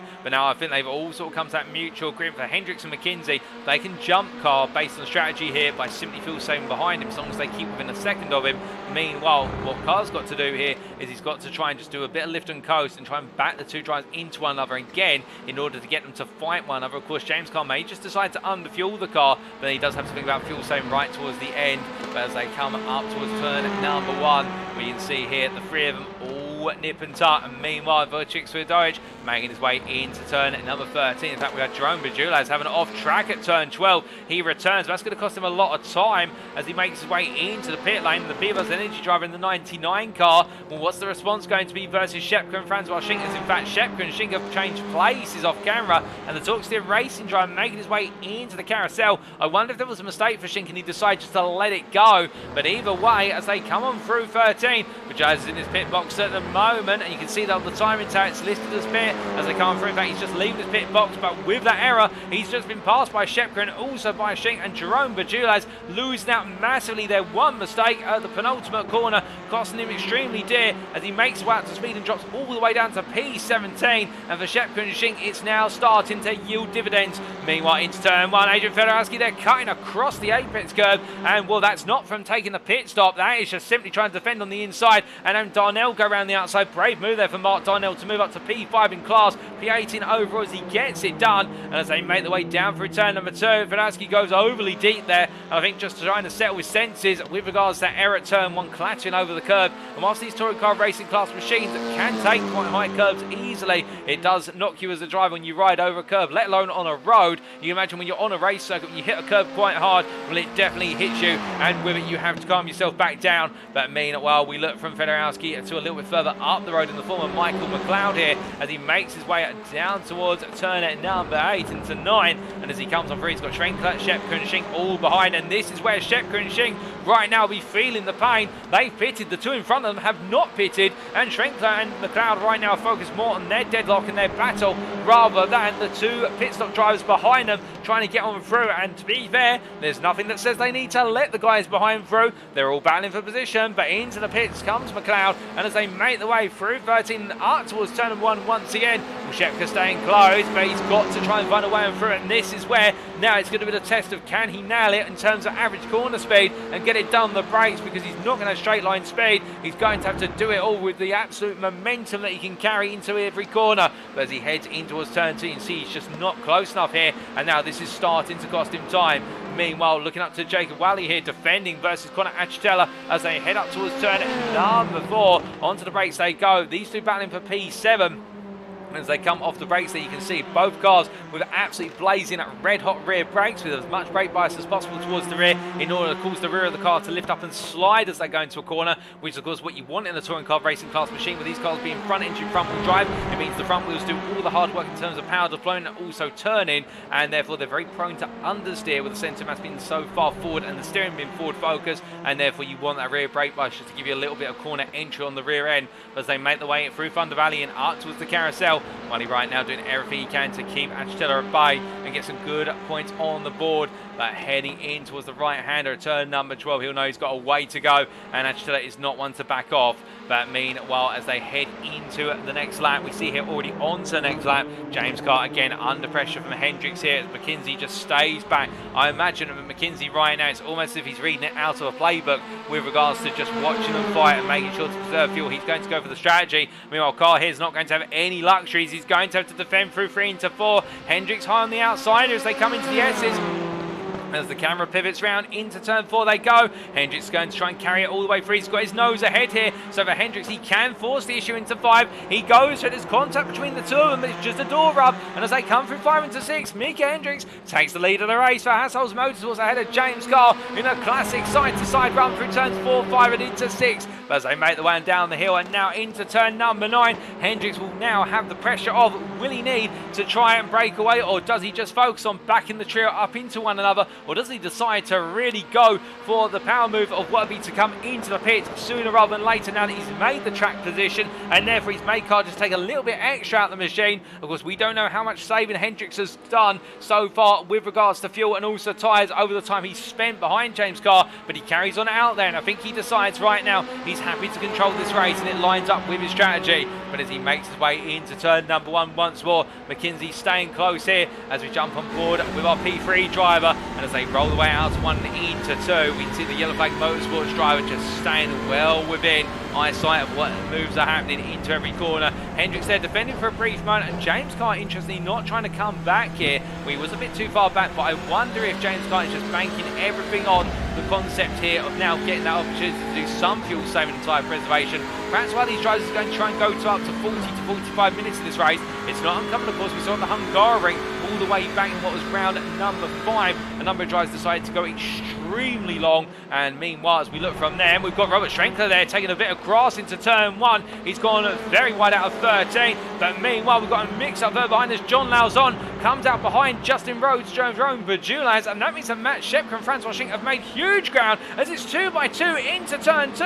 Schrenkler defending there versus Dom Savio as Savio trying to go around the outside. He's yet to pit, and Schrenkler's yet to pit. Meanwhile, Jerome Berjulaz and Justin Rhodes have pitted, so these drivers are all coming together right now in this it's drivers who have pitted versus those who have not, and the guys who have not pitted are knees deep in a fight, and they are trying to hold on to their own positions here, and this is the worst place to be if you're Berjulas. Alternatively, Rhodes or Lauzon, you've come out in a pack that's going to show no concern for the fact you've just come out of the pit lane. But as they make their way through the S's, you can see Berjulas already really trying to put the stick to the measure here with regards to getting the move done. Schwenkler goes a bit deep onto the grass, it comes around, and John Lauzon gets contacted on the rear as we briefly lose everyone and catch all back again. That's just a connectivity problem, but we're not going to lose much of the race in action as Lauzon being turned there. It's a disaster for Lauzon. The bad luck hits him again, and he just cannot seem to find more than 1 or 2 races before the misfortune finds him, and hopefully that contact's not too severe, although I think that's a collapsed rear right suspension with the knockies receding. You can see Schwenkler's car's not in too good a state either, wobbling from side to side, and both drivers I think will be visiting the pit lane very soon for the simple reason their cars are not fit to continue. But meanwhile, Dom Savio here now with Schwenkler out of the picture. Still has Berjulas and Rhodes all over the back of him, and Savio on the outside into turn 1. And I think realising now he's battling with drivers who have already pitted. So there is zero value in trying to hold these positions as he makes his way up towards turn number 2. But as he rolls his way into the keyhole on the inside, well, you can see that Rhodes is going to go the long way round as Berjulas covers off the centre of the road. A bit of contact there between himself and what is Savio. I think trying to get the message through to him, look, I'm already ahead, you don't need to fight this anymore. And as they make their way out of 2 and up towards 4, you can see there Justin Rhodes taking a swing from one side to the other as they make their way into the kink of 3. And in the end, he will come through with the toe of Berjulas for good measure. Albeit Savio still going to fight it on the inside as they get ready to break into 4. Onto the anchors they go. Savio gets a little bit ahead initially in the braking zone, but Rhodes gets the nose back ahead there, and Dom Savio does relinquish the position in the end to the 2 one-stop drivers as they make the way out of turn number 5 and into 6. Definitely an absolute tooth and nail set of fighting there between our drivers for what is P12 through to P14 overall. And well, for Justin Rhodes, he's up to P3 in the Delta class, being the lead Delta driver who has pitted, but he does have to keep in mind that Statzer and Wally right now have both had races but they've not been impeded as much, you could say, at this point in time when it comes to that strategic perspective. But as we see here, Mick Hendricks in the lead of this race, making their way down towards the kink of 3. Well, the pressure continues to stay with Hendricks in terms of balancing this race out, but James Carr and McKinsey behind, staying nice and staying with them as we're hearing that Matt Shepker has made a move, and fellow Honda driver Eric Statzer for P9 and set his own personal best race of 30.836, as Kirk Lane and Robert Schwenkler have just exchanged places as well in the run for P20 and P21. As Hendricks comes on through the S's here to complete their sequence once again. Half the race complete, we've still got halfway to go here, and Hendricks leading at the moment, finally finding that position off of James Carr. Only what was 3 laps to go, and Logan McKenzie there staying with the top 2 and keeping them honest. We're waiting to see how the pit stops will play out between the 3, and well, with Robert Amos a further 9 seconds behind the hold off Wojciech Swierdowicz at the moment. Well, Swierdowicz is close, but not close enough to make a move. It does look as though we have got a 3-way fight for what is the win of this race. But again, anything can happen here. We could see some drama. We have seen some very nasty incidents here today in the state of Ohio, and hopefully we don't see any more. But a major incident at the very front of the field could bring Abrams and also Swierdowicz into contention for the potential win of the race as they carry the way across the timeline onwards towards turn number 1 for what is there the 22nd time of asking. We look back to Justin Rhodes here, who looks to break away from Dom Savio. He's done so already with that gap now up to a whole second almost, and he's staying up with Jerome Berjulas as they head all the way through in towards the carousel themselves. And much further back, we can tell you that Kirk Lane will have recently passed Robert Schwenkler, with Schwenkler having to come into the pit in order to repair the car. These two battling for P20, the last pair of positions out on circuit of our runners. But in return, of course, the consideration being here, they have the leaders closing up behind them very quickly, and already Schwenkler has backed off. And I think for Kirk Lane, he's going to try and push the tempo here to make sure he doesn't have to lift out until they get to about turn number 1. He'll want to gain as much time as he can through the S's here over Schwenkler and just keep himself safe and clear, and then let the positions go in terms of on track. But as he comes on through the Interfunder Valley here, you can see Hendricks inching ever closer, and now only what is 7 tenths behind. And very soon Kirk Lane will be getting the blue flag warnings to say you do have the leaders coming on through and you need to let them go. As he runs wide there onto the grass, coming through 11 into 12. Well, Hendricks and where is James Carr and Logan McKenzie will make the way on through, and as they do, we can see Schwenkler also taking the position off. So it's an unexpected error from Kirk Lane that's cost him dear as they all return to the circuit. We're looking from there to P11 driver Francois Schinck, best of the rest outside the top 10. Caught up behind Eric Statzer as he makes his way through the S's. And we jump on board here with the Veloster N driver, who right now trying to gain another position. Of course, with Shepka find his way past Statzer. Will caught up very close behind the Honda Civic Type R of Statzer as he makes his way down through Thunder Valley. And as he comes up through the gearbox here, I think there's going to be a move possible into turn 1 next time around. Of course, Eric Statzer will need to make the conscious decision not to fight this too hard as Schinck looks around the outside into the carousel, squirms it back to the inside down to braking, but has to stop the car in time. Statzer not able to carry as much speed through trail braking there, but Schinck definitely right now making a clear point, which is I am coming through, I'm all over the back of you, and as they make the way into 1, Schinck again taking a little peek to the inside, backs it off now, but he'll be looking to get the move out of 1, gets a really nice run to the apex curve there, we're being at 1.5 tenths, he exits out, this is his time to shine. Statzer covers off there on the inside as they power their way on through. Well, Statzer showing no signs of backing off here as he defends versus Schinck. He doesn't need to fight to Statzer, to be fair, given the fact that he has yet to pit and Schinck has already pitted, but I don't think Statzer knows that. And right now, all he's doing is cost himself time versus the likes of Justin Rhodes, who has pitted as they make the way onwards towards turn number 4. But now Schinck's going to have the run on the inside into 3. And surely this will be enough as they get ready to head on to the brakes here. And when you see a flash of lights there from Statzer, I think finally sending the message through, which is okay, I'm going to let this go now as they make their way through 4 and 5. But they definitely had their fun together. And meanwhile, speaking of fun to come, well, now it's a battle between Michael McLeod and John Lauzon as Lauzon in the Beavers Energy car that's all repaired.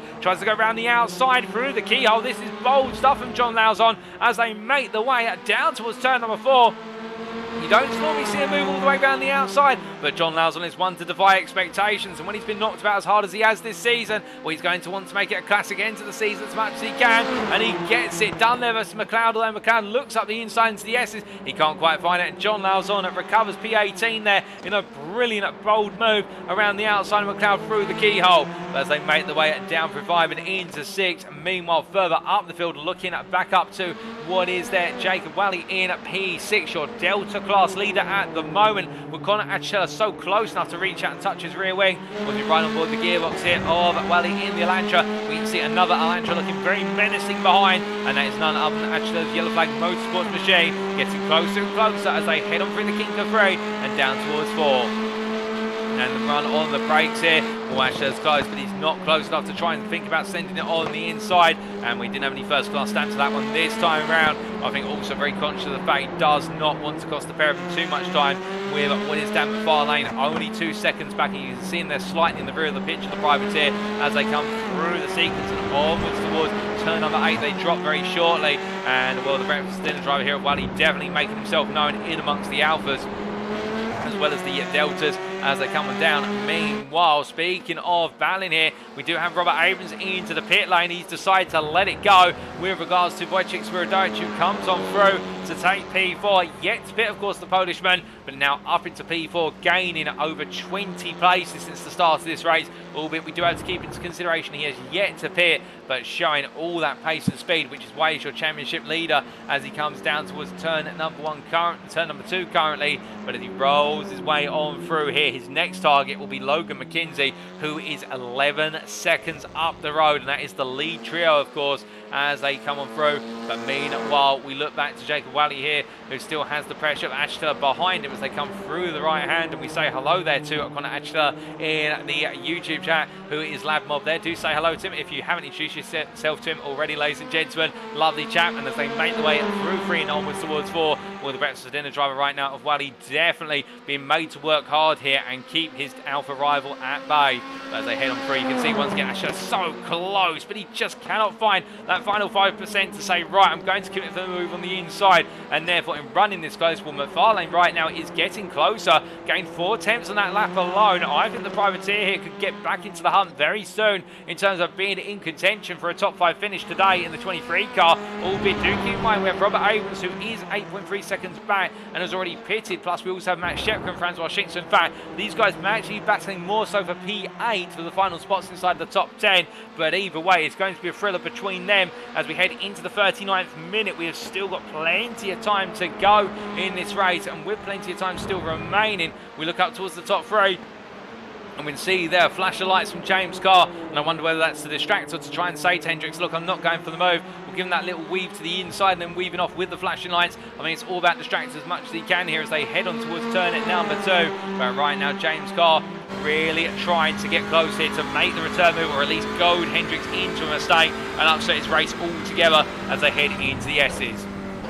Now James Carr again having that last little dip to the inside and then swing back into the race line. Of course, when you do that as a driver, in trying to intimidate the driver in front, the thing you're also doing is you're putting excess heat into the front tyre compound, because what you're having the front tyre do is make 2 very quick changes of direction, which the tyre's okay with, and he's saying, right, I've changed direction, get back on the brakes immediately, and those 2 aspects combined together just really starts to create spike points in terms of the temperature of the tyre, and that can lead to a bit of blistering. But Carr right now not too worried about it. I think he feels as though he's got enough compound here to run with, but as they head over the rides of 11, you can see here how he has to back it off here and just simply run in 6. Can't really put any potential fake moves on or try to go for any dummies here, for the simple reason it's one line through the corners and you don't want to squirm around at all. There you need a stable platform as they head on to another lap. 40 minutes almost complete. We've only got a third of the race to go by the time they make their way out of the keyhole, and the top 3 still staying well in touch with one another. Nobody wanting to come into the pit yet. They are all going as long as possible, and of course all 3 drivers here want to try and make sure that the other does not get the lead a lap point, and will both James Carr and also Hendricks have both picked up a point for leading a lap of this race. Logan McKenzie, however, would love an opportunity to lead a lap of this race, isn't going to be given that opportunity currently, given the way things are playing out. But meanwhile, speaking of strategy playing out, Damon Varlane's into the pit lane. I think this might be a good call here for the number 23 driver, given the fact he was closing up behind Achitella and Wally, but now in getting close, he's decided, right, now I've got to make my play in terms of giving myself breathing room on circuit. As meanwhile, Robert Abrams comes on through to retake P7, and on course, we suspect to retake what will be P5 come the end of the pit stops. But as he makes his way down towards turn number 2, we see there a bit further back Matt Shepka as well, ahead of Francois Schink and Eric Statzer, with Schink having finally cleared the Honda Civic Type R Delta driver as they make their way into turn number 2, respectively. But as they come on through it, Jerome Pagels and Justin Rose still nose to tail, as meanwhile, looking a bit further back, Dom Savio here closing up as well to Rhodes little by little, gaining that time. And then Dan McFarlane having come out the pit lane, comes out in clear air, but he's all the way down in P14, what is P10 in the Alpha class. And well, the only company he's got at the moment is what is there 5 seconds behind him, Adrian Fedorowski, and 15 seconds up the road it's Dom Savio, albeit yet to take a pit stop. But as they come on through, we see McFarlane here heading onwards once again, and well, I do believe that, in fact, we've been informed there by Mark Darnell that McFarlane may have actually taken tyres in the pit lane. That's what's cost him very dear in terms of that time, and if so, that's misfortune there and not the way he wanted it to go. But meanwhile, speaking of the way things are going, we look back to the overall leaders here, and also your Alpha leaders, and Hendricks continue to be hounded and hassled by Carr and McKenzie as they make the way onwards towards the S's again. Now coming down at this point, with the fuel tanks getting very light, our drivers will now start to feel the car at its best in terms of the laps it can deliver. And I can tell you that right now, one driver who knows that the car's at its best is Wojciech Swierdowicz, who's in P4. He's just at the fastest lap of the race, at 30.33. And to put that in perspective, it's only 200ths faster than the next fastest lap, which, or in fact, the 100th faster than the next fastest lap was set by Robert Abrams at 30.40. So everybody right now really starting to feel those lap times come on through, and the challenge will be here who can keep putting in more effectively those qualifying times to the very end of this race, whilst they've still got the tyre compound available. Now, of course, that's one thing you have to consider, is that we have typically seen this season our Elantra drivers really start to feel the pain on the front tyres in the final 20 to 15 minutes, depending on the circuit. The Veloster drives in around the final 7 to 5 minutes. The Honda drives don't really feel that drop off at all, and the Audi RS3 drives, of which none in attendance today, well, they don't even seem to feel the tyre wear at all either. But it is their Hyundais that really do feel that pain on the tyres, particularly if it's a hot track surface. But as our drivers roll the way on through and up towards turn number 1, in terms of that track temperature at the moment, we can tell you that in terms of the weather that you can see on the right hand side of your screen, it's 26 degrees ambient and what is 34 degrees track temperature, so it's quite warm here on the Ohio track surface, and therefore that tyre degradation will be in effect in the final 10 minutes in particular. But as we clear the weather away and continue to watch on here, Hendricks now getting a little bit of a tow off of Michael McLeod, who's got the blue flags waving, there's no question about it, and he'll have to respond shortly. As meanwhile, speaking of responses, we do have Connor Achitella into the pit lane as I look out my pit box window. Meanwhile, Wally continues on on around circuit, so he's deciding to go longer than the rest of the drives he's battling for. Was effective, as we understand it, around P8 on the course. But meanwhile, Hendricks, Khan, McKenzie all staying nose to tail. As meanwhile, Justin Rhodes comes on through here to retake what is P10 as Ashton just comes out of the pit lane. And well, that's very interesting. If Achitella and Rhodes are that close together in terms of coming out of the pit lane when the strategy is all said and done, then surely right now Jacob Wally, if he doesn't know it already, he could be coming out side by side with Rhodes when he's made his pit stops. Of course, Rhodes has pitted, but he's caught behind Bajulaz at the moment. But if Jacob Wally can continue on the pace he's going, there's no reason why he couldn't be right there come the end of the race and battling for the Delta Class win. As meanwhile, Dom Savio makes his way out of the pit lane. And as they come on through and up towards turn number 2, well, right now the 81 driver chasing after Adrian Fedorowski. But Fedorowski yet to pit and in P4 in the Delta class, or P14 overall. So Dom Serio will be guaranteed to gain one more place, but how many more can he gain? As meanwhile, John Lau's on there lifting off to let the top 3 come on through. Caught up behind Michael McLeod once again, and now having to go on the offensive as he rolls his way into turn 2. Well, right now for John Lauzon, it's all about battling for scraps here in terms of points, but the fact is you gain a point for finishing the race regardless of where you finish, and then the further up the order you finish, the more points you're going to get. So there's a reason to stay in it all the way to the very end, as they say, be in it to win it, because you never know what can happen until the very last lap and that checkered flag falls. But right now John Lauzon, knowing he's got a lot of work to do and he's not got long to go with 15 minutes left on this race by the time he's cleared the S's. As he makes his way after McLeod, we look back up to what is Jerome Bajula, as we see here still ahead of Justin Rhodes by 7 tenths as they make their way onto lap number 30. And coming on through the left-hander, well, Francois Schenk 2.5 seconds up the road from them, with Ashtela behind as they come down towards turn number 2. Well, this quartet spaced out so far, but again, we do wonder when Wally's going to fit into this group and where he'll fit into it as they head on through at the next sequence of corners. We've not got long to tell of Adrian Fedorowski here, and he's gone 45 minutes on a single tank of fuel in the Honda Civic Type R with that 45% starting fuel, and Hendricks is in. I was about to say the leaders have got to be coming in shortly as well, and the Hassels Motorsports driver is the first one to flinch out of the top 3.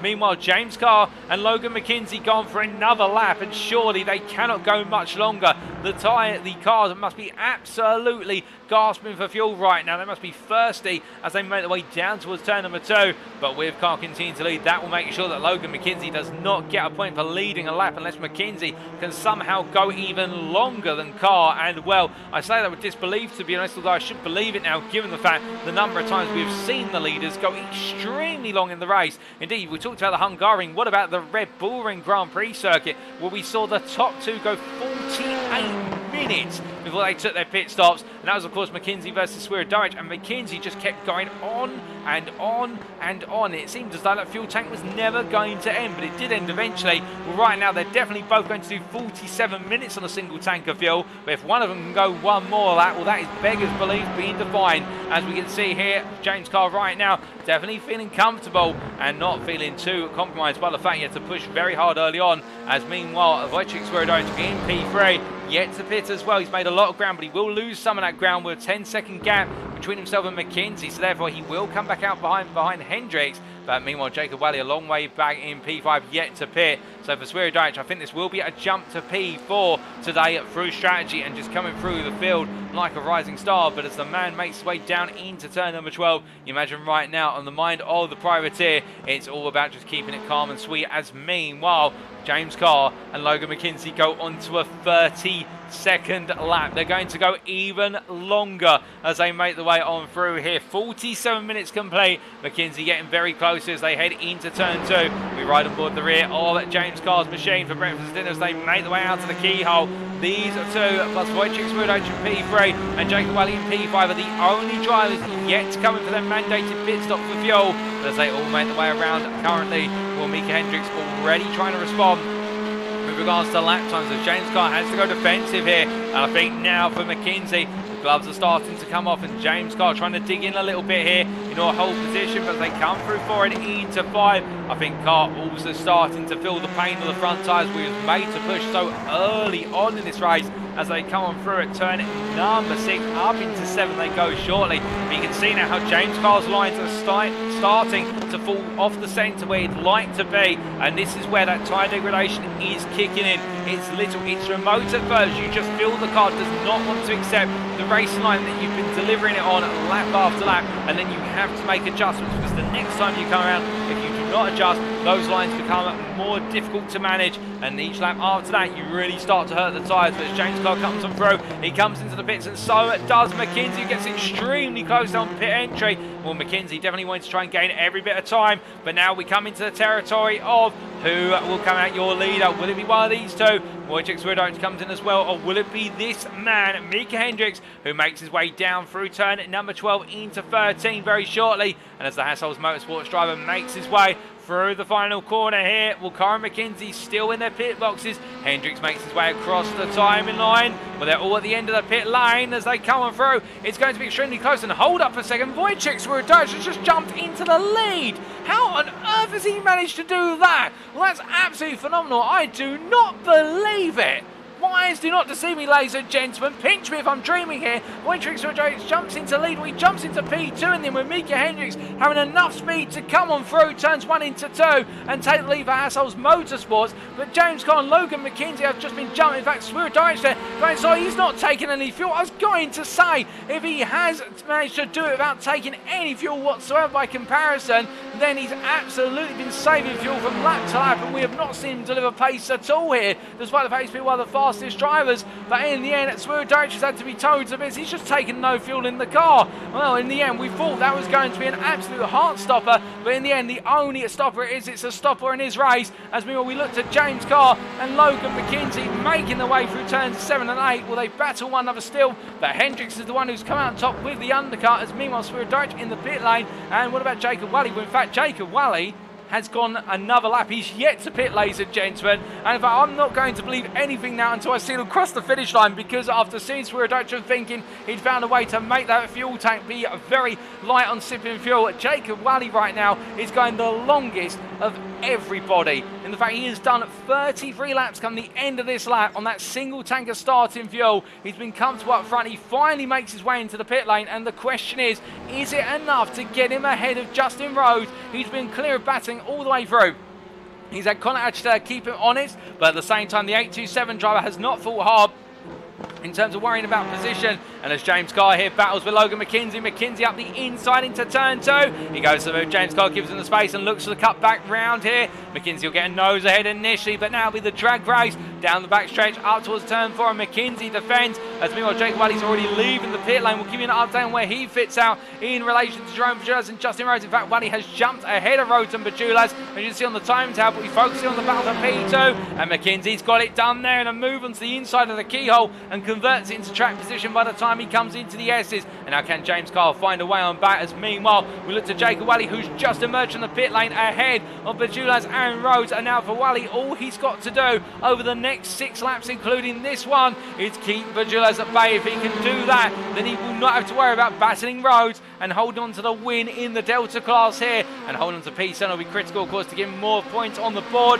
as they make their way into turn 4. Bajulas is going to try and go around the outside to inside, but Wally makes sure to go a little bit deep on the brakes there to close off the door, and Bajulas is made to stay as they come through 5 and into 6. Down they go, and going through the right-hander at turn 6. Jacob Wally using strategy to his advantage, and Mika Hendricks, the same, your leader, the class leaders right now, definitely doing a fantastic job with regards to making sure to save with regards to their fuel and use it to jump back ahead of their peers. But meanwhile, as the racing continues, Justin Rhodes right now, who we jump on board with, the breakfast for dinner driver now. The gloves have definitely got to come off here, and if Bajulas can't find a way on through past Wally to bring Wally to Rhodes, then Rhodes has got to bring himself to Wally as they make the way down through turn number 12 here. Looks a late apex, but does not get a strong run off the corner. In fact, he goes overly deep there beyond the apex curve, and in doing so, that gap has opened up by 3 tenths. They make the way up towards turn number 1. It's those little errors which now become ever so costly as he heads on through onto the next lap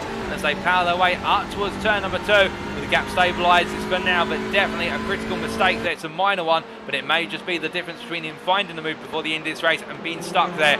Meanwhile, speaking of stuck in place, Logan McKenzie will be wanting to make sure that cars stuck behind him for the remainder of the race as they come on through the S's here and down into turn number 8 they go. Meanwhile, Mika Hendricks, well, he's got a little bit of traffic in front of him in the form of Mark Darnell. But I think Darnell will be very cognizant of the fact he's got the blue flags waving, the race leaders coming on through. In fact, stays high there in the run through Thunder Valley and stays to the inside of turn number 11 and lets everybody go. Well, lets Hendricks go, and I think he'll be letting away his McKenzie and Carr go on the exit of the corners. We briefly lose them there for a moment, but not for too long as they make the way out of turn number 12 and into 13.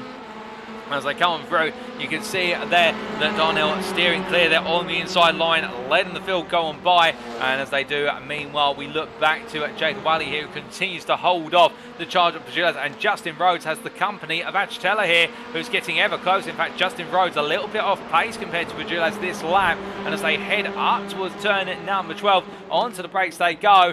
Rolling through the right hand. Indeed, a number of you there in the YouTube chat really enjoying the battles and strategy, and also the moves being made by the likes of Jerome Pajulas, who's been involved, as you say, the Logan McKenzie by some great battles this season, but right now sticking his teeth in to try and go hunting for P7, having cleared away from Rhodes behind him P9, but the difference between the two of them could not be smaller as he runs a bit wide, and that almost cost him the run all the way down towards turn number 2, and Pajulas pushing it to a limit and finding those limits as he heads into the final closing minutes of this race. But as they head down through the keyhole, meanwhile we look from them back up to Logan McKenzie, who still finds himself being hunted by James Carr. Carr doing everything he can, every trick in the book now.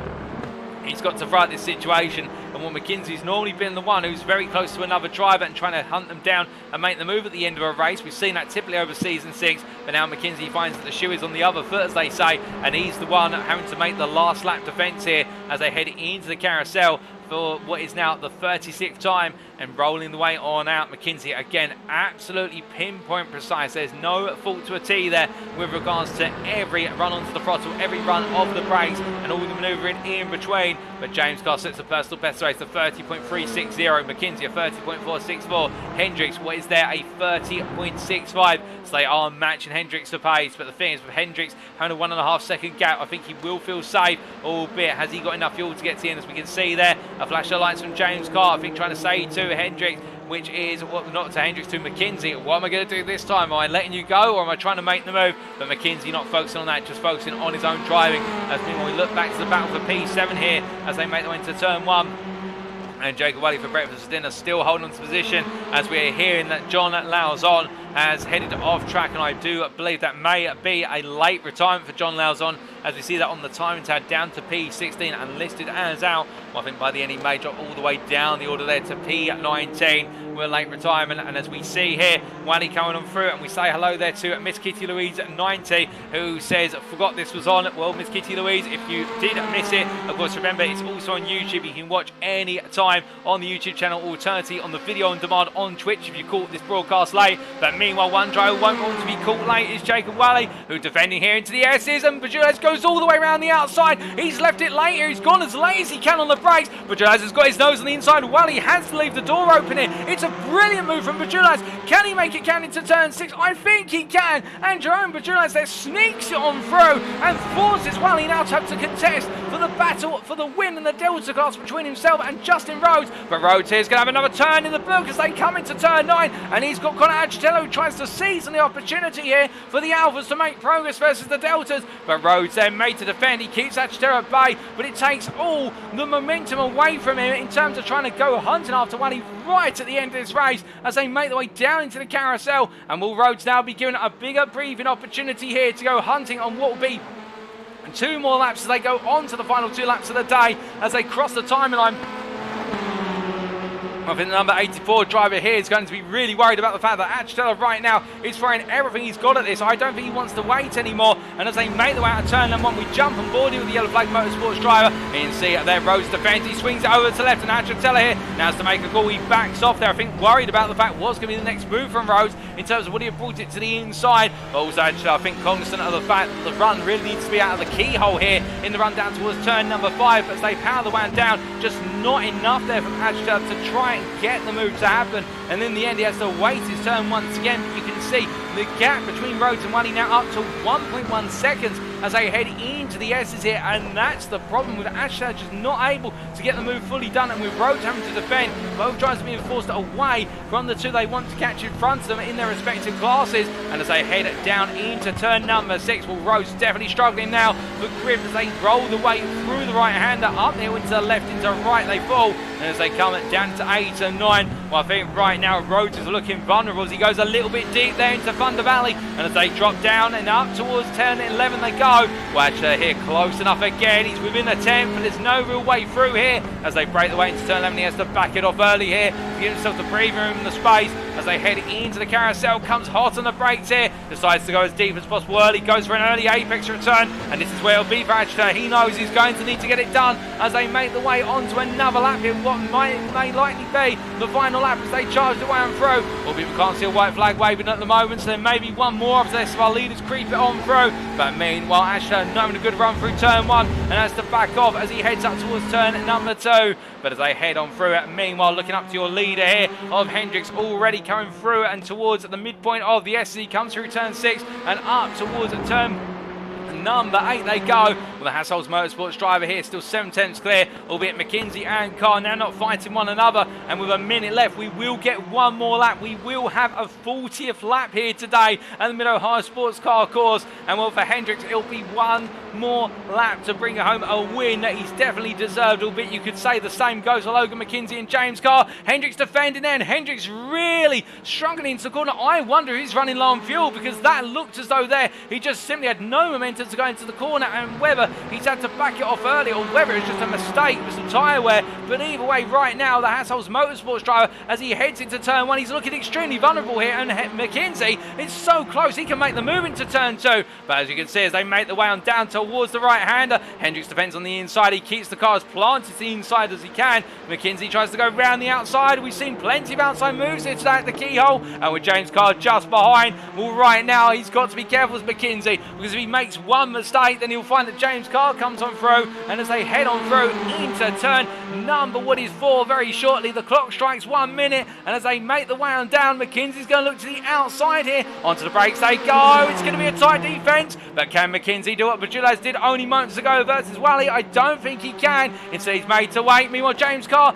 cuts to outside there, looks to go all the way around, but McKinsey gets it covered off. But James Carr's not backing out here. He's going in, but in the end, he does have to back out as it tightens to an apex. And as they come on through turn number 6 into 7, the 3 stay together. We jump on the gearbox here, the Hassel's Motorsports Veloster of Hendricks. They head the way into turn number 9, and you can see right now Hendricks is having to dig deep every corner, as we do have quite a bit of the radiator grill there coming on through our camera from McKinsey. And as they make the way through 10 up into 11, I think Hendricks is just running too low on fuel as McKinsey goes around the outside into turn number 11. He makes it late, and James Carr comes on through as well. And as they make the way down through the carousel, McKinsey almost misses the corner, but he just about brings it through. And as he comes to the line, it's Yellow Flag Motorsports' is Logan McKinsey who takes the last lap victory over James Carr by only 4 tenths in the end. And Mika Hendricks to the line. He's out of fuel. We thought he was running low. He comes across P3, and then it will be Robert Abrams who comes on through to P4 in the end, ahead of Matt Shepka P5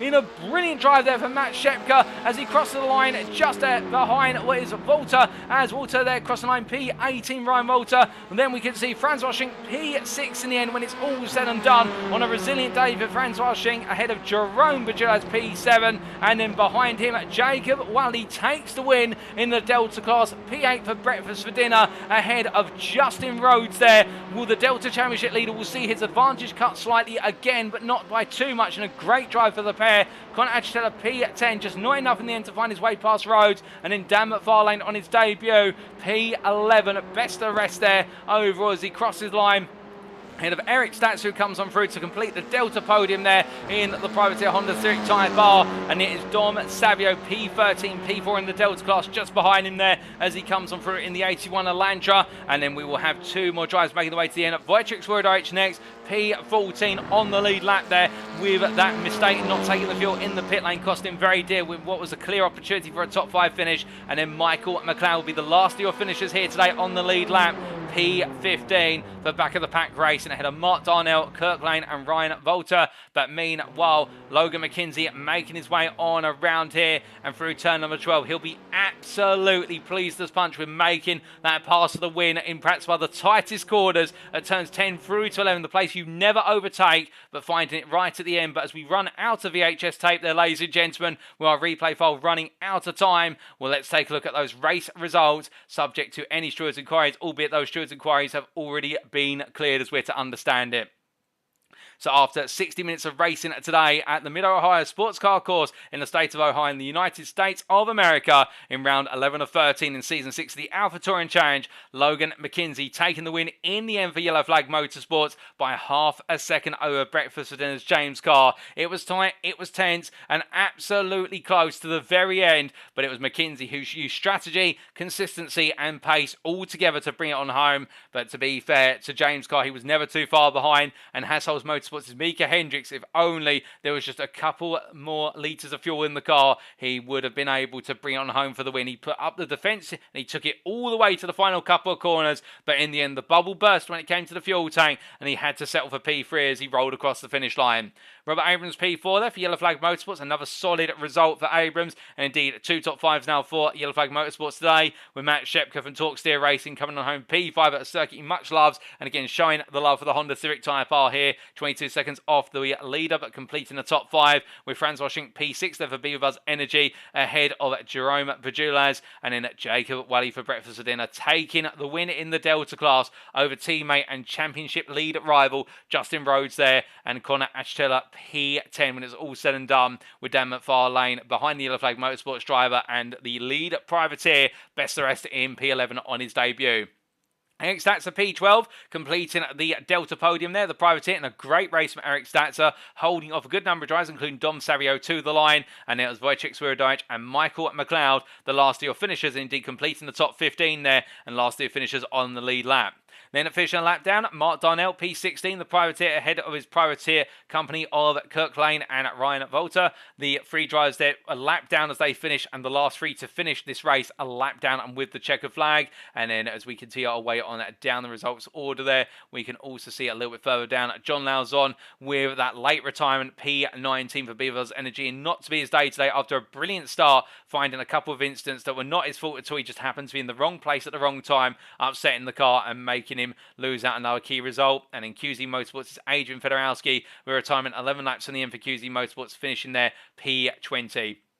P21 for Robert Schwenkler with damage to the car, seeing him retire 16 laps from the end. And of course, we did have that major shunt earlier on in this race between David Bauer, Mark DeBar and Daniel Smith, and also Kurt Smith, which saw all four drivers there have to retire at an early stage in the race. And we also had the three drivers who did not take to the grid there of Ethan O'Ring, Mark Crawford and Corey Allen. And then I believe that is everybody said and accounted for with regards to all our drivers, although we do seem to be missing one name. And in fact, P29 there, Joe Camilleri, not taken to the grid either, and therefore it will be O-Ring, Crawford, Allen and Camilleri who'll be classified as did not start.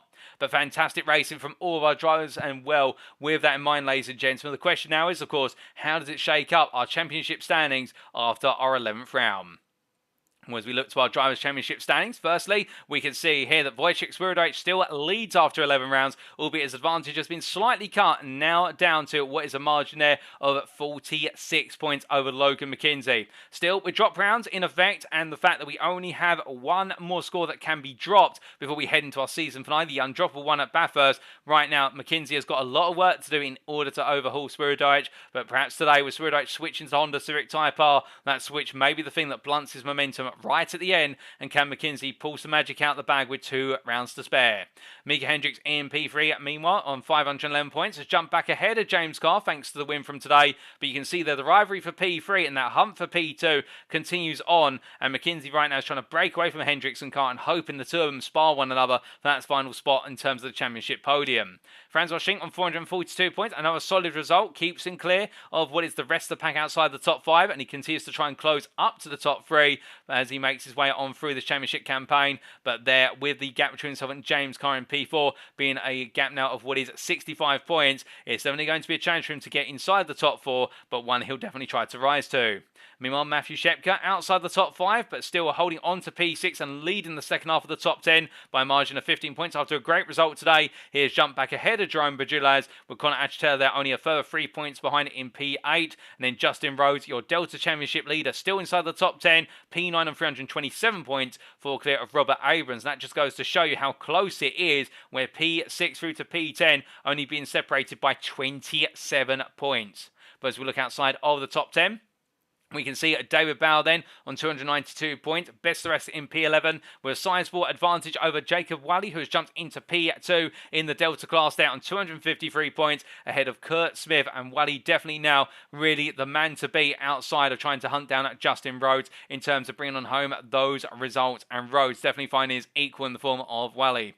Then we see Kurt Smith on 224 points. So I believe there might be a mix-up in some of the points here, so I think Kurt Smith in fact on 226 points ahead of Eric Stats on 224. The rivalry between the two of them there for third place in the Delta class continues to grow, with John Lowes on P15, and another day where the result was spoiled for him, with Daniel Sedina in P16 ahead of Adrian Fedorowski, Kirk Lane, Dom Savio and Mark Darnell. And we can see the fight to be inside the top 5 in the Delta class there continues to grow closer, with Daniel Sedino in P4 of the class, or in fact P5 of the class there on 155 points, and only what is between him and Mark Darnell holding an advantage of 48 points when all is said and done. Then we come to outside the top 20, and we can see in P21 it's James Logston, 4 points clear of Auguste Blondel, with Jason Landry, Charlie Pierre and Michael Cochran completing the run to P25, and it's Mark Senegal ahead of Spencer Cockayne, Daniel Smith, Samuel Cran and Dan McFarlane who complete the run to P30, with McFarlane's debut result there of 30 points jumping him up into P30 from the outset. As we come further on down the order, we see here P31 through to P40, and Robert Schwenkler having another set of points go onto the board today, albeit not the way he wanted it to go, but still on 28 points now and continuing his rise up through the ranks, with Jose Oetzel behind him, P32, then Wiley Cox, Tyler Montanez and Michael McLeod through to P35, with McLeod today picking up some key points, and that's moved him into P35 ahead of Simon Bajuk, and there's Aaron Hall, John Hinman, Alex Kotlowski and Tony Roma for P40. And then going from 41st through to 50th, we can see Ryan Volter today with 9 points on the board. A good start for his campaign ahead of Mark Crawford, with Benjamin Harris, Michael Zepp and Katie King to P45. And there's Ian Maddox, James Vance, Gurkan Demir, Ethan O-Ring and Corey Allen. And then outside what is there, the top 50, we can see P51 through to P56. It's Joe Camilleri, Ryan Windfeld, John Lynch, Stefan Chalafou, Aaron Lahr, and Mark DeBoer who complete your Drivers' Championship standings. But then coming into the Teams Championship standings, we can see here that whilst it would seem that the points are not quite entirely correct, the order of the teams is correct, and Breakfast for Dinner continue to lead the championship with their margin only staying firm in the region of just over 100 points over Yellow Flag Motorsports. But Yellow Flag Motorsports right now going through a revival very late on in the season, and they are starting to inch ever closer. But close behind them in P3 is Hassel's Motorsports, only what is there a gap of 42 points, and the game is on for P2, and in fact the championship win, given the point swings that can occur from round to round, can be anywhere in the region of 25 to 100 points. Meanwhile, BWS Energy on 807 points behind them in P4, and they're in a bit of a no man's land in terms of not inside the top 3 or close to it, but breaking well clear away of Talksteer Racing in P5, with the 5th place outfit there holding a sizable advantage over QZ Motorsports, who should be listed as having 230 points ahead of Not Last Motorsports on 155 in P7, and then last but not least, our back of the pack Racing on 41 points, and well, right now it does look as though the hunt is on for that championship crown, and who are going to be our top 3 finishers and what order in particular, and we've still got plenty to look forward to. But with that, ladies and gentlemen, that now concludes all of our racing for today and our recap of the standings, and it's now time for us to wrap up. Thank you very much for watching, and if you have enjoyed today's show and you want to know more about the AlphaTouring Challenge, the ATC, perhaps you've been watching today and thinking with this season coming to the end that you'd be interested in Season 7 and want to be on the grid, or you just want to know a little bit more about the series and of course its 2-year history. And again, a happy anniversary to the AlphaTouring Challenge for 2 years of racing on iRacing, starting all the way back in Season 1, and we're coming to the end of the 6th season already. Oh, how time flies. Well, if you want to find out more, you can head to our official website, that's alphatouringchallenge.wordpress.com, or if you're not inclined to go to our website, but instead you want to talk to our drivers, talk to the organisers, and get to the very heart of all the action, well, of course, you can see the invite link there to the official Discord where everything is organised and you can communicate with everybody involved. Even if you just want to say hi, never be shy, feel free to say hi. We do absolutely love newcomers in the series. But speaking of newcomers here, well, for some of our newcomers today, it has been a baptism by fire, but for our championship leaders and championship challengers, it is going to be a circuit like no other in the penultimate round of the season, in round number 12. Next time out, we head to the state of Georgia for what will be the Michelin Raceway Road Atlanta. We stay in the United States of America, but it will be on Monday. What is there? The 13th of February. We'll be attacking the roller coaster ride of a road racing course circuit, in the fact it has its dips, it has its rises, it has everything in between, and it is a circuit which takes no prisoners with regards to finding that momentum and balance. And if you get it wrong, oh, how quickly it can go so horribly wrong and see you going from being the flyer at the front to the driver at the back. But who will come out on top in our penultimate round next time out? Well, we'll find out when we bring you all the racing action on Friday, the 17th of February, 2023. But until then, ladies and gentlemen, it's goodbye from us at AlphaTouring Challenge. It's goodbye from me as your host and commentator, Paul TX141 Walsh, also known as Britain a Spit. And until next time, remember to stay safe, stay well, stay smiling, but most importantly, have a great weekend, and remember to stay on track. Good night.